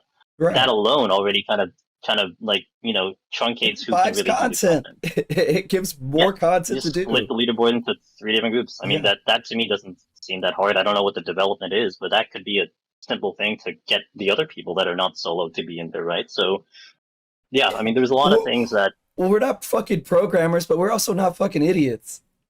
Yeah. I don't know. And I understand there's some limitations within the development and the spaghetti code and everything else, but they can do stuff, right? This stuff isn't like really hard ask. I have enough IT knowledge at least to have a general sense of what is a really hard ask versus not. And I can be wrong sometimes because I don't program in what they're using, but I can understand the concept of how these things are programmed and how it would make sense to do it. Sorry to interrupt you, Jealous. You could convince me that making a 2, 3, and 4 person category leaderboard would be more resource and dev hour operation like intensive than making like a new ultimate, right? Like no way. Yeah. Like yeah. New ultimate is pretty hard, I guess, because we're not getting one in 7.3. Not getting one, so it's like I mean, let's see, Angelus, you've only done a few group runs, if I'm not mistaken, right? It's like, well, Angelus is a solo player. Well, true. That's his thing. Taking a few people in, but it's like I've seen him do a few, and it's usually for a reason. But it's like there's no real reason to do it, right? It's like The only one that was big was when me and Finn did a duo run, which was purely for scoring. exactly. And we did it as a duo because that's the highest score. I mean, that would be the only reason. Other than that, I take people in if it's first clear. We had taken a couple people in because they hadn't gone in before. So I actually, yeah, didn't you do it with some streamers? Like, didn't you do it with Brian Ricardo? Yep. Yeah, I remember that. But it's like Your old yeah, PvP there's just buddy. not a lot of reason because you only get score for 2. So it's like if they made 3 categories, 2-person, 3-person, 4-person, it gives people reason to do the content again. Did you know I was on stage and commentated when Angelus and Brian were on stage and did the? No way. Oh wait, not. Oh, hold on, no, wait. I wasn't on You're stage. against. Brian That's right. was. You guys are different. That's right. But I did commentate when you were in the PvP competition. Yeah. And then I commentated Brian when he was on stage too. Jesus Christ, fucking old. You are. I'm curious, okay? I said what my big wish list item is. I want to hear Aurora's and Angelus's big. You can only get one thing. Like, Yoshi P shows up, he's the genie in the bottle, and he's like, you get one wish. What is it going to be? And you can't take mine. You can't take mine. What did you say, Angelus? Oh, okay. Well, are we talking about for DD4? Or are we talking about changes to the Deep Dungeon? You know what? It can be anything. It could be anything. Yeah. Mine affects all 4 of them, or would affect all 4 of them, but you can pick whatever you want. It's just any deep dungeon wish at all, and Yoshi P will grant it. Okay, well, I love some of the deep dungeons that are already out there, so it'd be about changing existing things already. Please, this is going back to what you said, because you know how I feel about this. I want sustaining potions to not be the way that they are right now. And the only reason my streams are the way that they are and why I do so many 0 sustain run challenge is just because it's so hard for me to do the runs that I do and be positive. I am extremely potion negative and I can't keep doing it. And it's like the content is fighting me. And so if there was a way to turn in the clear tokens to get more, like you said, or making it a duty action that you press, I would be all for it. That and 3 save slots, I'm happy. So just so we all know, you try sneaking it. No. 3 save slots or better sustains. You have to better pick. Better sustain, easy money. You can't just slip that in at the end. Okay, so how often do you have to press a sustaining potion again? Wait, how long do you have to? It can be refreshed every 15, but it lasts for 30. So between every 15 and 30 seconds, you have to press it. Is that fun? No. Well, I mean, we've gotten used to it, I guess is the best way to go. Yeah, if you want to live, you're hitting it. I mean, you know what I mean? Unless you're doing a challenge run where you're forcibly not hitting it, then that's different. But yeah. It feels like such an unpleasant thing to constantly have to keep track of and constantly keep doing. Well, you know what's more unpleasant? It's the fact that they've introduced faster animations for items, and they haven't included it with all the other ones. Yeah. Okay, so I need to chime in. Sorry, Ross. It's my turn. Do it. No. Okay, so this is something that's bothered me. So they fixed tinctures, right, to make it so it was cubable. And then they added in a patch note after that they were making changes to potions. I forgot the exact wording, but it was along the lines of making it function better, or making it, not an issue. And then I was hopeful. I was in the hope train that it was sustaining potions, and it wasn't. So I sat there like, what did they change? Because the super potion still has delay. The sustaining potion still has a delay. So what potion changed? Like medicine. What medicine or potion changed? I still don't know to this day what they changed in the recent patch. Unclear. No, I don't. When Aurora mentioned three save files. Better. Yeah. When Aurora mentioned 3 save files, it reminded me that they kind of talked about 3 save files. You might see it on the next patch. Maybe. I'm doubtful. They did talk about that. The reasoning what they had was that it was something about the back end that they had to change. Like they couldn't do it for EO because there's a lot of things they got to change. Well, here we are 2 years later. Yeah. So I wonder. Maybe. Okay, is that your wish list item, or do you want something else? No, I just want something harder. Like honestly, okay, my biggest one was always like I needed more difficult, because how I've always viewed Deep Dungeon, this is side content. And I've always said about how like people are like, oh man, wouldn't it be great if you put relics into Deep Dungeon? I'm like, no, it wouldn't. And the reason why you wouldn't want it to be is because if you put something that's essential into content, then there needs to be a clear race that needs to happen. let's right? So let's just talk about. what's No, that? keep going, keep going. I got Oh, some okay, shit to spew but on this though.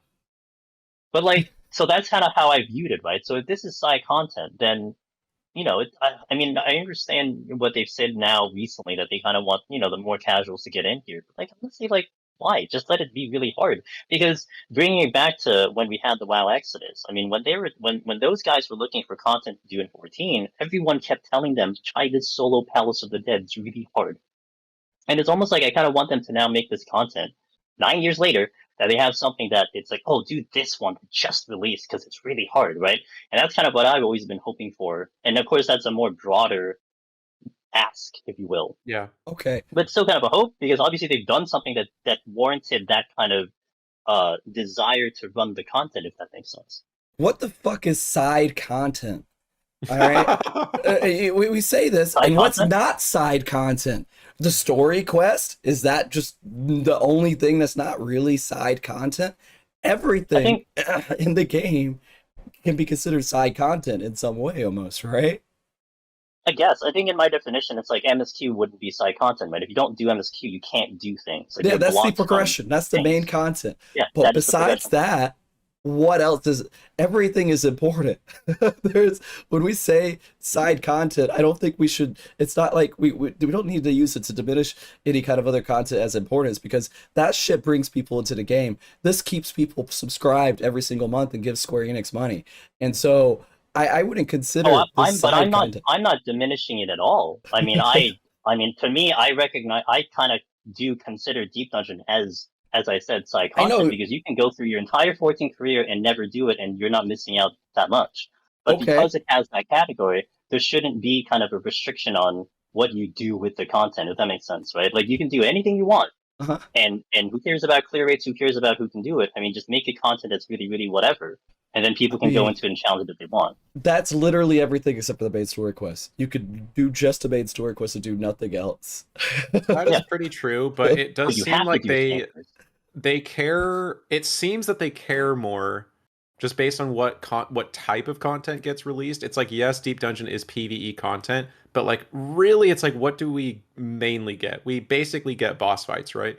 That's like the main deliverable for every single patch is like, oh, what new boss is there, right? That's really what it boils down to for every single piece of content, right? Because it's like, it doesn't matter if it's a dungeon, although obviously dungeons everyone sleeps on, right? But it's like there's dungeons, there's extreme trials, there's raids, like savage raids, there's ultimates, there's unreals, there's criterion, there's, did I say alliance already? It's like, really, what are they delivering every time? A boss fight. I almost want to go away from like the side content part and just call it content because it's all content. It's all stuff that keeps people in the game. And so like side raiding is something that there's so many people who play this game that never fucking raid. There's so many people who play this game that I haven't even done any of the alliances yet for this expansion. That's good. There's so much that I haven't done in this game, and for certain people's different perspectives, it may be considered side content to them, but it's content that brings people in the game. And Final Fantasy 14 is so fucking huge in different types of perspectives of people who approach this game that I feel like they need to make sure that all of the content they put in there is engaging to people who try it out and do it. Yeah. I think if I... I'm wrong. Hildebrand signed content. Everything. All right. Like, the thing that is different for us, and I think why we look at it as, like, not mainstream 14, is that Deep Dungeon is the only thing in the game, like, it's... Like, there is nothing like the floors of Deep Dungeon in this game, right? There's nothing else like it. So, it seems like it's somewhat in its own world, right? Where it's like, even though you have all these other things that get released that's PvE content, they're more or less the same, right? There's trash and a boss, something like that. Whereas like the floors of Deep Dungeon are their own unique thing that it's like, I think if I'm allowed to speak for you, Angelus, or guess what you meant was like, that's what you kind of mean by side content, right? Where it's like, it's its own entirely separate system, right? Yeah, it's not to demean the no, I know you're not trying to demean. I'm just trying to say, at all. Like, I want to steer that conversation away of treating the Deep Dungeon as something that, like, anything that we could say is not as important, and that it's secondary. Because I don't think Deep Dungeon is secondary. I think Deep Dungeon is content that is actually very vital to the game. Even if they only have one per expansion, it's content. It's what they deliver to us, and we pay them money to deliver to us every month. Right. All right. And it needs to be good and enjoyable for whoever wants to get into it. Yeah. So Yeah. I've actually wanted to talk this entire time. I've been jumping at my seat. Okay, so I have a radical, well, I wouldn't say radically now that I heard your opinions, but I actually had a very different opinion from Angelus, or at least the base point. I actually don't see most content in this game as side content. Most things that you would classify as side content is the stuff that I play this game for. That is my main content. Side That's quest. what I do. Yeah, like when the new patch comes out, I am day one gonna get those new big fish. That's main content to me. I love fishing in this game. And so Deep Dungeon's another thing like that. I got into the game from my roommate who convinced me, knows I don't play group stuff normally. I saw Deep Dungeon was a thing, hooked. That's it for me. And so I look at these different things as if it was like a full game itself and what they're doing to improve on it or what they're adding. Like every expansion, they add specific things. Like normally they seem to like adding a new deep dungeon, or they add new big fish, or they add new updates to limited jobs like Blue Mage or something. Things that they add with each expansion, I generally in my head consider it, the content. I guess the point that I'm trying to make is that there are a lot of people, like you said, like me. I'm a perfect example of someone where if Deep Dungeon wasn't in this game, there's a large chance I would have never played it. I would have given up on this game very quickly. MSQ is not what I primarily focus on. I did read most of it like 3 times. Honest, some people treat main story quests as side content. Yeah, I'm probably in that boat. You gotta click on it and go through it. Don't look at any of the story, cutscenes, anything, and just move forward. So I get it. I don't think I'm actually disagreeing with Angelus, but I think I'm agreeing with you that the idea of side content is what I think needs to go. I think Deep Dungeon is just as important as every other piece of content, and I want it to be fresh, unique, fun, and treated as if that's a huge point of the game. Well, that's a good question for the devs then. How do they view it? Because they have to view it as just content, right? I hope. I mean, Right? not just, hey, let's just throw this fucking thing in there. And it's part of the game now, and okay, some people will do it. It's something for them to just click buttons on and go forward, right? Not to be like the stick in the mud, but like they've definitely abandoned some systems, right? Chocobo racing. I was just gonna say, ever heard of Chocobo racing? That died in a real reborn, dude. Yeah. It's like they've definitely abandoned some, which is not good, right? It's like Chocobo racing, Verminion. They had one guy do Chocobo racing. There was one person who made it, and then that guy went on to create raids, and no one replaced him. Wow, that was it. It's gone. I saw Squadrons in the chat. Yeah, I think Squadrons are actually prototype for Trust, but Squadrons could have been their own entirely separate thing. But I think they just took Squadrons and made Trust. But the point still stands. Like they make so many systems, and then some of them they just abandon. And it's like there are people who cared about it, right? Yeah. And just stop reasoning for Square Enix as for why they don't make wonderful content. Stop. There's no excuse. It should be good content. It's not going to be for everybody, but it still should be good content, and they should put value and think about it and put effort into it. I mean, I don't disagree with that. I guess, okay, you could argue the wording is probably, you could change the wording, it's fine. But I guess kind of circling back to almost our entire discussion, it's like, okay, so if you're gonna, let's call Deep Dungeon main content. Well, now you're gonna worry about who's your audience. And that's been the issue that we've all had about who is the audience to this content, right? Of any content that release, who are they aiming it for? I mean, like, if you look at Ultimates, I mean, from your experience, Trust, for sure. I mean, are they aiming for, advertising for the game? Clear it? Are they? Yeah, that's also really good. Yeah, you're true. Advertising for the game, but like, who do they intend to make that content for, and who's gonna clear it, right? And I imagine I'd have to think that clear rates are something that they need to kind of semi-consider. Not that they could probably predict it, but how far do you ramp up the difficulty that you're gonna now exclude maybe people who thought about it, but it's like, oh, it's way too hard, whatever. And then it comes down to whoever else kind of takes them in, whatever it might be. But, I mean, We're kind of going into like an interesting topic that's not exactly related to Deep Dungeon, but into the game in general. Because Ultimates, it was something they tried out and it was extremely successful. There's a lot of people who paid attention to it, and when people see it and they're like, "Oh, this is so cool! I love to see what's happened." Either I can't do it myself, but I love watching it, and they're interested in rating content. They have ways to get to the ultimate. They have extremes, they have savages, they have all these other things where they could do similar type of content and reduce the difficulty by either learning the strategies before doing it, or they have so many different ways to approach it to go towards that. And so Ultimates has its place in that way. And when we go into Deep Dungeon, what has kept it surviving for so long is this solo challenge. There's nothing else. I mean, that's a little arguable, especially for RAF games and everything else, but it is one of the key solo types of PvE content in the game, right? It's that PvE solo challenge that you can do. And I feel like duels. Yeah. Yeah. So I feel like that is kind of, I don't know if that's the audience they should go for, but it is literally the reason why it's living and breathing now. And I think that they do need to put that into consideration when they're doing this content, is that solo runs of this, while they need to make it at that cool, because I mean, when they came out with it, it was supposed to be a fun group thing to do. Palaces of the Dead was you get your friends together and you do this challenge. It's a little bit different every single time, but then it turned into this whole nother thing, and they do need to put a support system in there for the solo community in some way. I mean, and not get rid of the group community. I've never done a run fully as a group ever in Deep Dungeon. I've only done one each. I think I have like total maybe 150 clears across all three. Only 3 of those are group clears. I mean, it is fun, and it's a thing that they should do.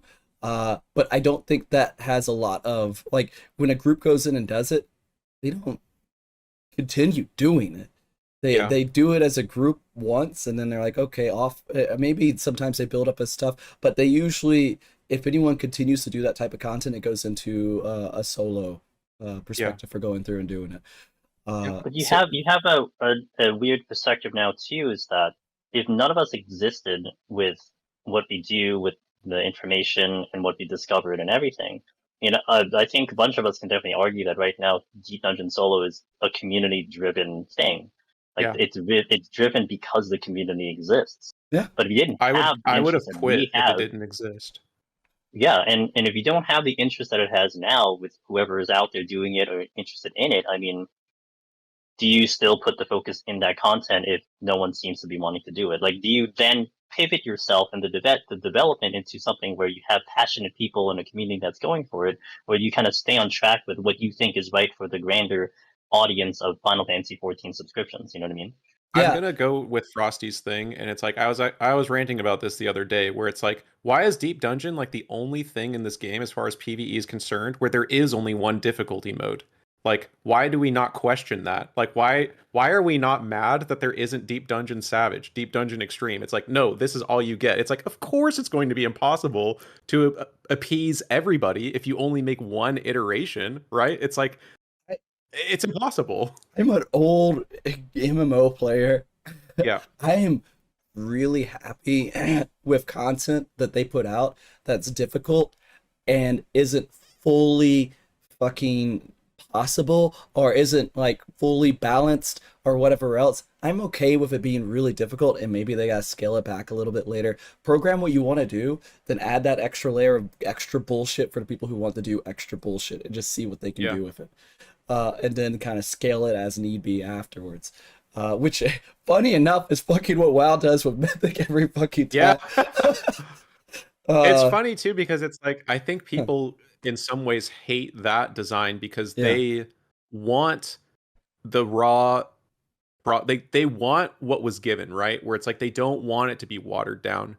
But it's like, that's what always happens, because it's like, well, unless it's your full-time job to play WoW, you're not clearing that. Right. Like, you're not clearing it maybe until you get like super geared and like all the strats are like solidified. And it's like, it is interesting because we see this in Savage Week 1, right? Where the most recent one, the most recent incident, I should say, was Abyssos, where it was a little bit too hard for most groups to clear Week 1. Yes, I will give some people the excuse to blame their jobs, but you know what? I looked at the logs week 1. There were machinist paladins and warriors clearing it all in the same group together. So if you're gonna tell me it was job only, I have an issue with that. But like it was a little too hard and then they nerfed it. And it's like I think there's a core issue with that for game design where it's like all those people that were in the process of trying to get that clear no longer even have the possibility to attempt it anymore, right? It's like, oh, sucks to suck. You didn't clear it week 1. We're going to nerf it. Now you have to do this baby version. And obviously it was still difficult for people. I'm not trying to say anything, but you understand what I'm trying to say, right? It's like you put so much effort into this. And then if they nerf it, it's just like, well, but I almost cleared it when it was not nerfed, right? Like, right. I feel like it's good to let people struggle a little bit. And if you can't clear it week 1, who cares? We should all just fucking play Final Fantasy 11. Hell yeah. One day. But those fights don't get cleared for like a year. Yeah. So did they make new fights before the other fights get cleared? Yeah. And I think we're kind of all okay with that notion. And I guess it would be something that the devs have to become comfortable with, where it's like, Frosty, Angelus, like y'all have been around for a while in 14. There was a period of time where Yoshida was kind of a Giga Chad. And when people were like, this is too hard, he just went, I get good. Like, I don't know what to tell you. Like, this is what it is. And it's like, what happened to that guy? Like, yeah, I don't know.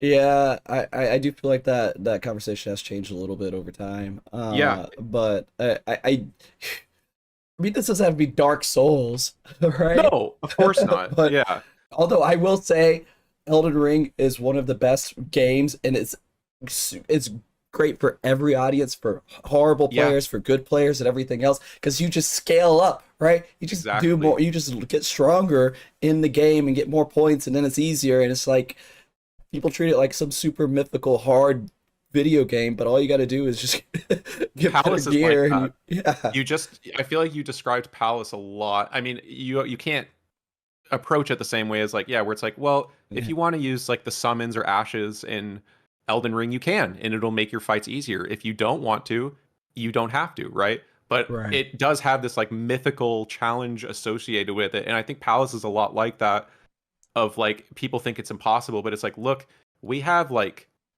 almost, I don't know how many years now of deep dungeon knowledge. It's like, it really is a knowledge check over an execution check. If you want to clear it, you need time and like the willingness to learn from your own mistakes and study. Like if you can do those things, you will clear.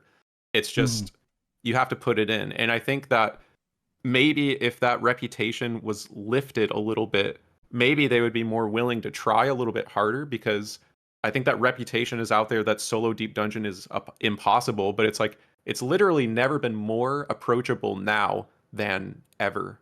Like, so, and it's because of the community, and that's such an important part. So it's like, it would be so nice to have the devs acknowledge that we exist, and we can just say, hey, look, you can make whatever you want.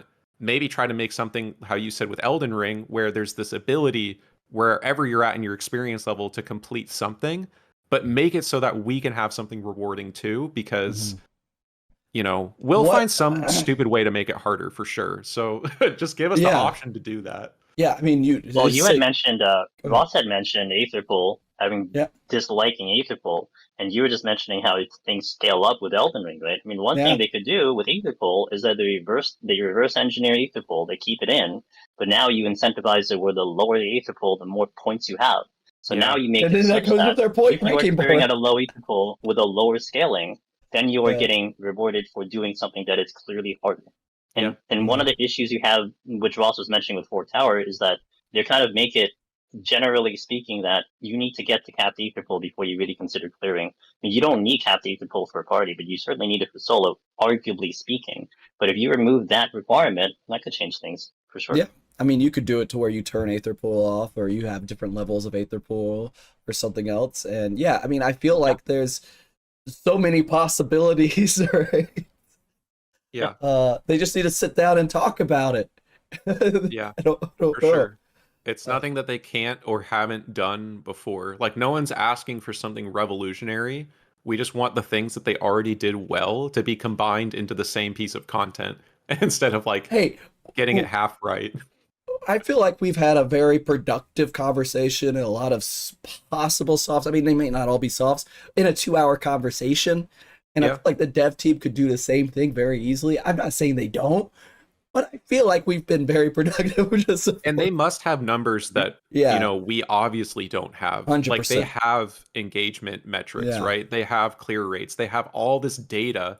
And that's something that actually we talk about sometimes, is that we're wondering if maybe they look at numbers but miss context, because sometimes it seems like dev decisions are made, or design decisions are made off of that, where they don't necessarily understand context around things. It's like you could look at low palace clear rates and go, oh, people must think palace is too hard. And it's like, no, it's that you need to get your Aether Pool. It's that you need to get all these sustaining potions. It's that it's 200 floors. Like there are all these other barriers that like people might be willing to try Palace of the Dead solo, but the mountain that they have to climb to even start the journey is too high. Right? It's like analyzing the holes in a plane after it comes back, right? And trying to see where planes get hit the most. Exactly. But the planes that go down, you can't analyze them, right? Yeah, so, exactly. Like you don't see all these people that never made it, right? So it's a whole other thing. Man, I can't believe we've already done this. I mean, it's been about 2 hours. I know we started a little bit late. But this has been a lot of fun. It's been tons of fun, man. We love this stuff, so I'm glad we were having a discussion on if we were going to delay the show or not, and it was this big back and forth, and luckily at the last second Angelus was like, I'm here, I got my cell phone, let's just fucking go. And we made this happen, so I'm really glad we did. And we need to talk about this a lot more around when the content's coming, because content's going to be like in end of September, early October is the expectation, right? Yeah, around there. Yeah. And I mean, hopefully Square Enix hears the community, right, on what we need to do. I don't know how many developmental changes they can make towards content between then and now, or like what their focus is on currently, but it'd be nice to know they're listening in some way. Just some acknowledgement would be nice, where it's like, the thumb, I know he doesn't do it anymore for reasons, but the Yoshi P thumbs up is like, that was cool. Like, I don't know, like Aurora clearing Conjurer Palace of the Dead, that should get a thumbs up. Like, I mean, I don't we had the world first on stream, and it was a Japanese team, so I don't know how much more there's to be for that, but but I do want to ask this random question that's in my head. What's in your opinion, the best way to do Deep Dungeon? Is it with a controller, a keyboard? Oh boy. Oh geez. A flight stick? What's the best way to do Deep Dungeon? Whatever you're able to. Okay. That's it. All right. That's I mean, certainly nice with a flight stick. So it's not. I mean, and that whole project was to hopefully be it such that someone can look at it and be like, oh, okay, well, I have this thing that I can't use my other hand, so I can now do this content, right? My whole thing is that you want everyone to do it. Like, whatever you're feeling, whatever disability, whatever it is, like, no, you can do this content. I mean, it's hard, but I mean, we'll help you, That was actually not physical, but like a mental thing that a lot of people say that they have troubles with EO, is that, if you're very, ADD, whatever, like hard ability to focus, that EO is like very challenging, right? Because it's like you have to focus on those enemies. If you don't, you will die. One shot, guaranteed, right? So it's like, it is interesting because that we actually have heard that feedback from many people in the community, where they find, despite us, the three of us, generally saying that we think Eureka Orthos is the easiest one, there are people that are like, this one is so much harder for me because I have to focus, for like an hour straight, right? Yeah. So I've had people come to me asking that specific question too. So. Yeah.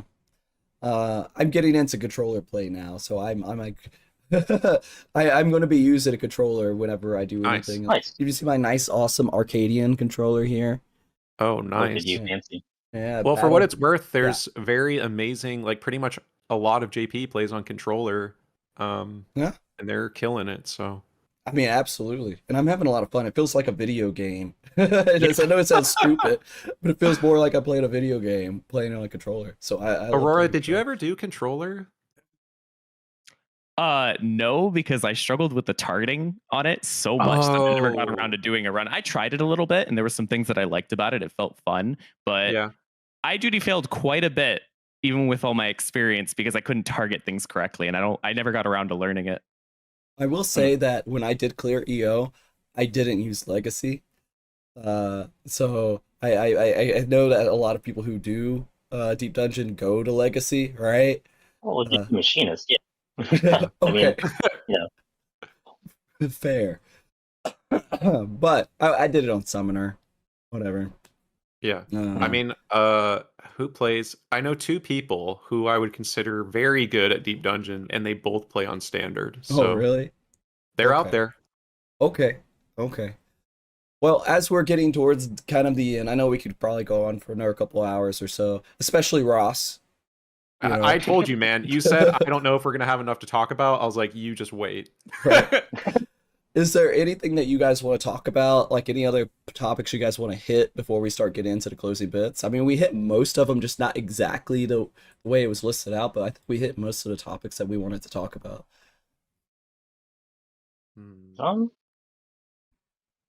No? Oh, DC protection? That's right up. Yeah. Okay. oh, good old DC protection. That's I like mean, It's how always do you- frustrating to see other games Yeah. have them, and it's like, okay. Well. Yeah, I How would do you allow make it Aurora without- 2 wishes. Yeah, how do you make that without it being abusable? We've know. had I this mean, keep the discussion instance before. open. Yeah, I would say like it is tough, but it's one of those things where it's like I think it might be better for the health of the game of just if people want to abuse it, they can. You know, it only becomes questionable when you start factoring in leaderboard, so you'd have to figure out something there. But for the sake of getting your title, because most people when they're trying to get their first clear, they don't care about the leaderboard. Like very few people care about their leaderboard spot. They want their title. So Mhm. if it was up to me, if I was, if I had the magic bullet and I could just fix everything, I would say it doesn't exclude you from getting your title, but if you disconnected, you wouldn't be able to register that score on the leaderboard because we already know. We don't have to talk about it, but we already know there's actually ways to manipulate save files in Deep Dungeon that theoretically someone could do today if they wanted to get the highest possible score. No, as far as we know, people aren't doing that, but it theoretically is possible. So it's like, I would say for the sake of people getting titles, just let them have their, if you disconnect, you just reset your file back at that same set that you started. I don't know, Aurora, Angelus, do you have a differing opinion? No, I agree with you completely. I'm like, I think with me and you, we usually tend to be on opposite ends of the spectrum with these questions. But this time, I think we agree. I'm just a little more extreme on it. I would be okay if they actually allowed you to pause it, but it removed your chance of being on the leaderboard. Like if you have any sudden, like if you have any disabilities or you're someone that like, let's just say uses the restroom a lot or something, or you have kids or something, I would love an option to be able to pause it personally, because even with all the experience that I have, all the years of Deep Dungeon, I am someone who doesn't care about leaderboard spots. You would not know that I've Omni cleared EO because half my scores are gone.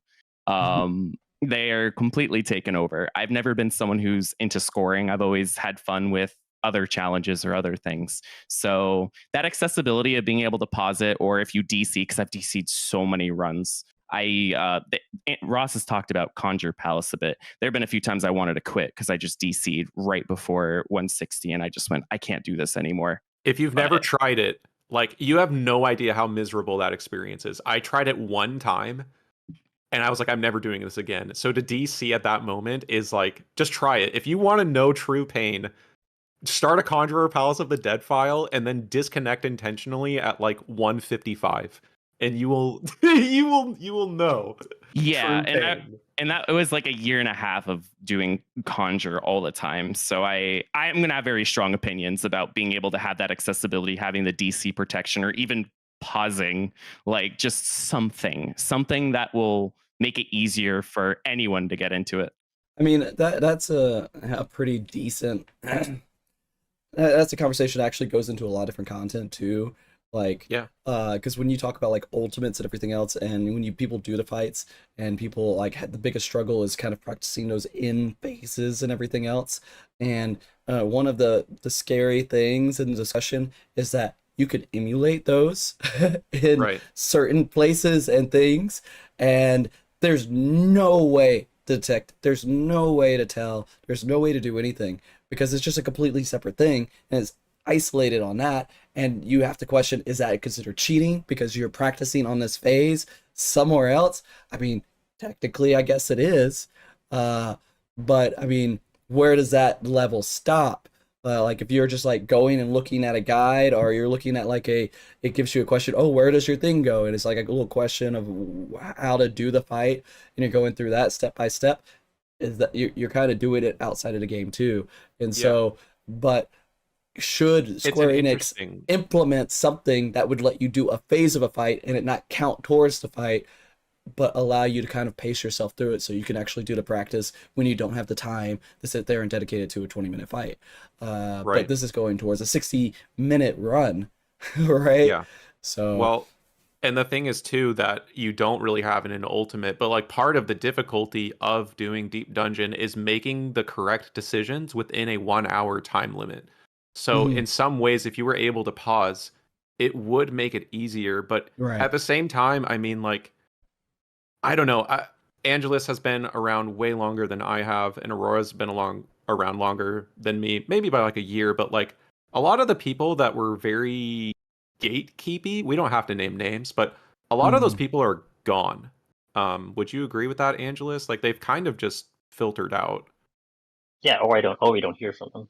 Yeah. I mean, I'm sure that's probably still around, but I hear less stories of it too, because I hear stories as well. Like it isn't directed at certain people. I mean, people we may not even know, but you hear stories of people talking about it here and there from hearsay and stuff. Yeah, But it's like, sure, yes, you could give them the like, oh, I cleared Deep Dungeon. I cleared Palace of the Dead back before you could pause. It's like, those people have kind of moved on, or you just don't hear them say those things as much anymore. Yeah.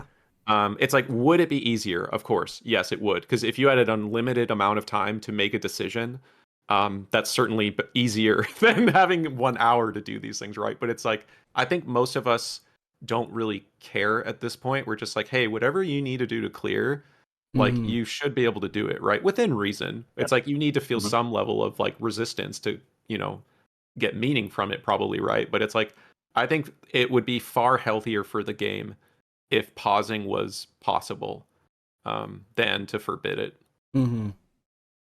All right.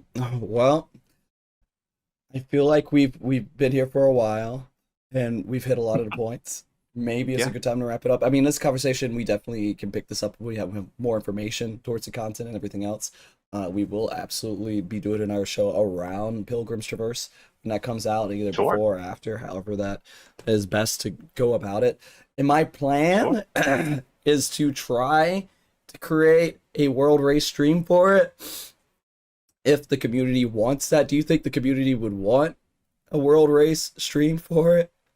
It's funny. Although definitely want it. I just wonder who's gonna. Yeah. Oh, go ahead. None of us would be in it. Oh, really? Yeah, because we're all going to be doing like solo none of the three of us are going to be there. Yeah. Yeah, but I think there's an audience. I mean, yeah, Finn in the chat there, he sure as hell would be in it.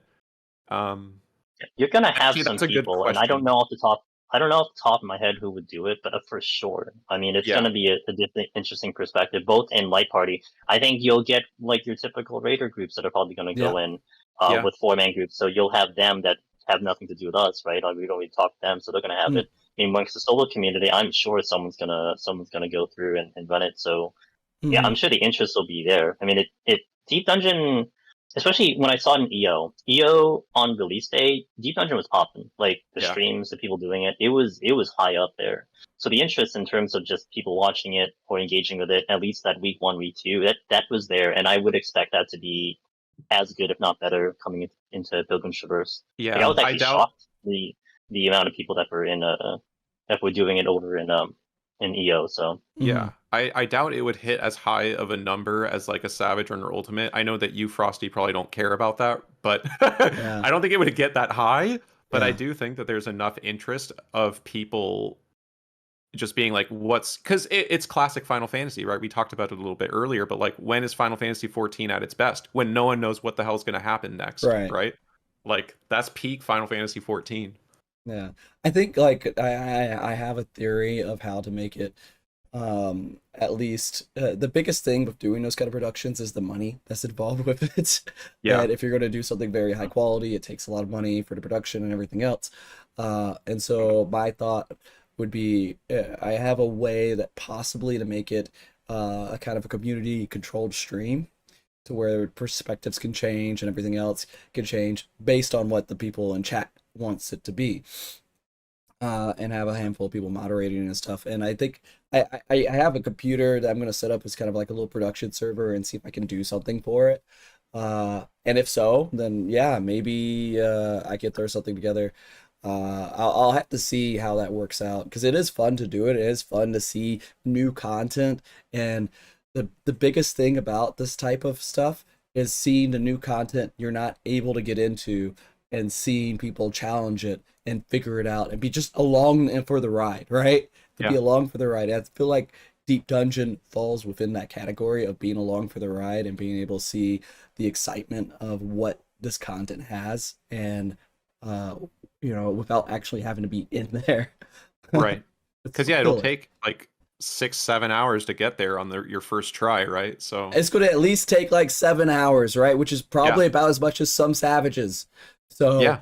I feel like it exists. The only thing is if it goes down to like an HOH level difficulty where it takes weeks versus one pull, I don't know. Yeah. But I'm assuming this is going to be able to be done within one pull.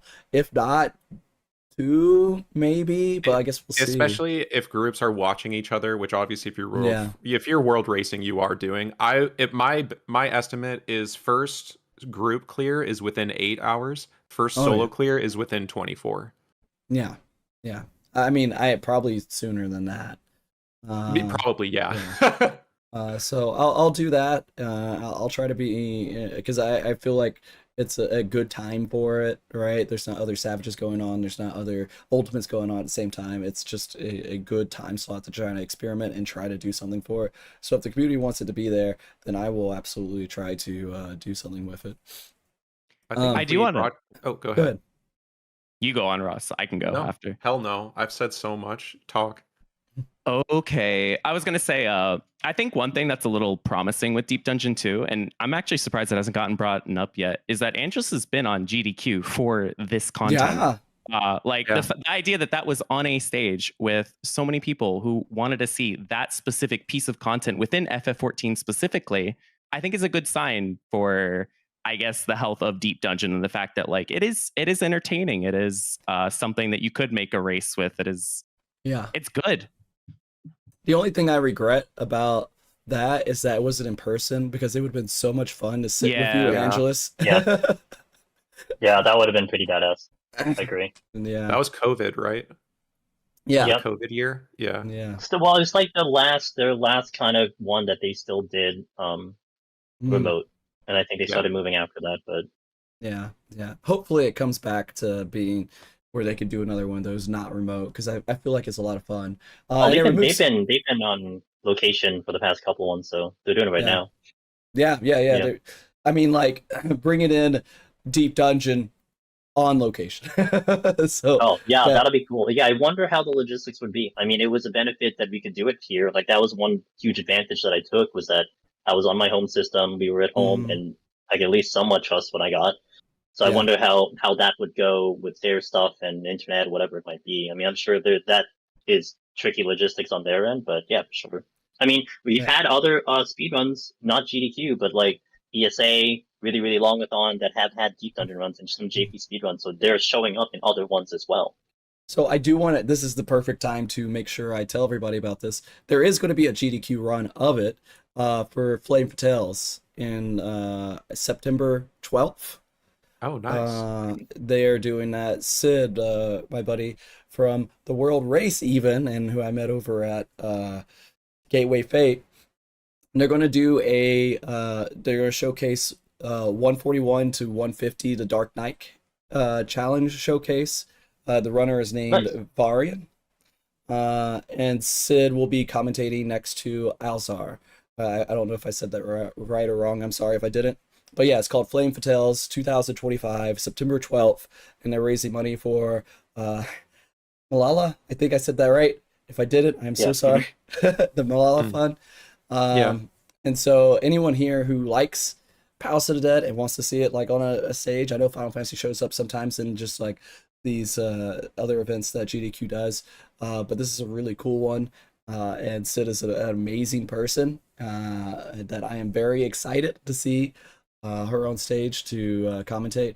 But yeah, if you guys want to check it out, it's probably a couple weeks before the new content comes out, so it's kind of relevant with that too. Perfect timing. Yeah. So check that out on the GDQ channel.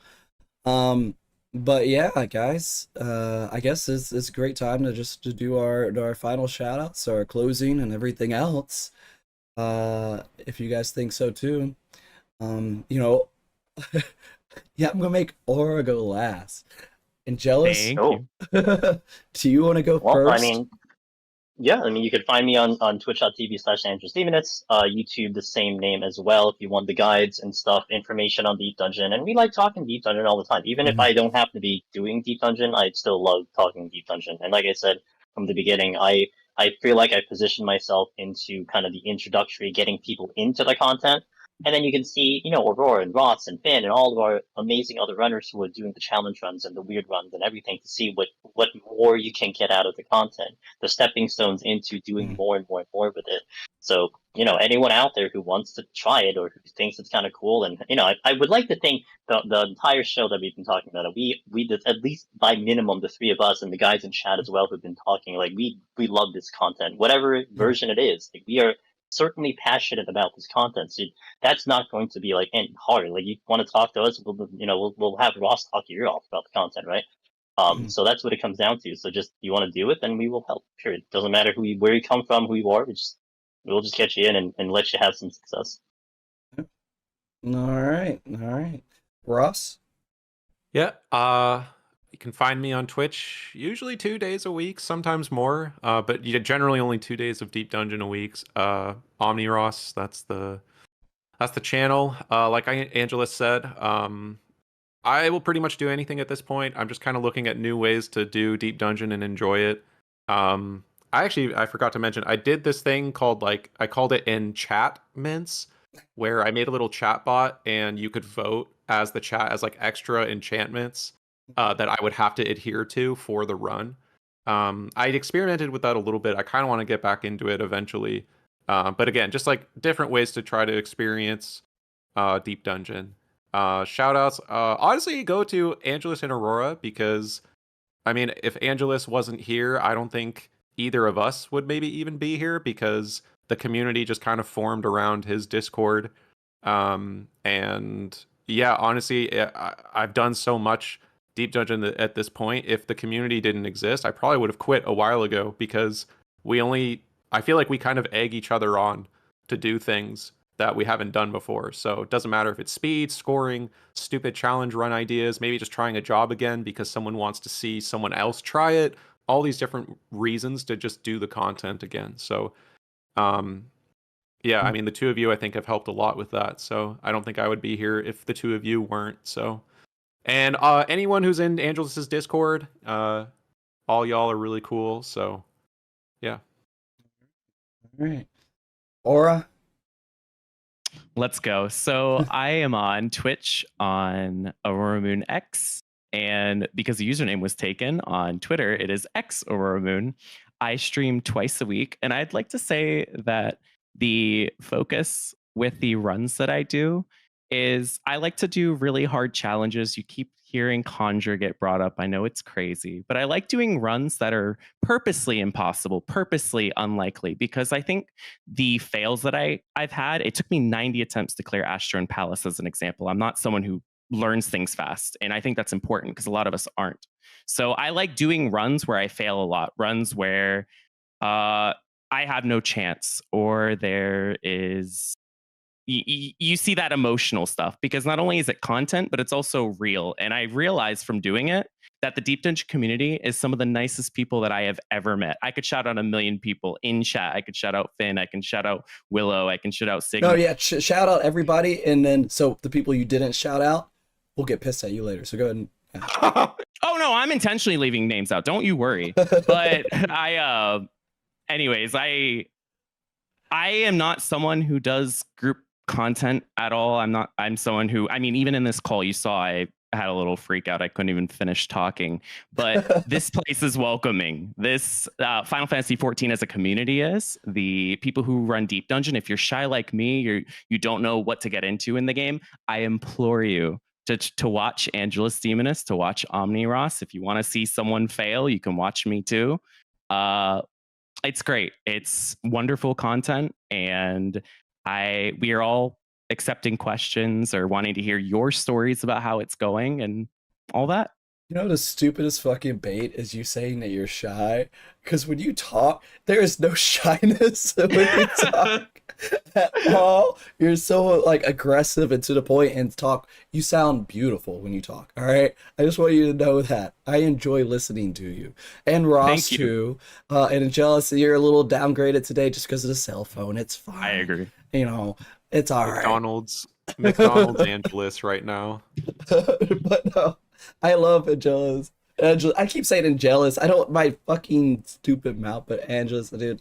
I am really looking forward to more Deep Dungeon stuff with you two, man. Absolutely. We're old heads, man. I've known it for so long.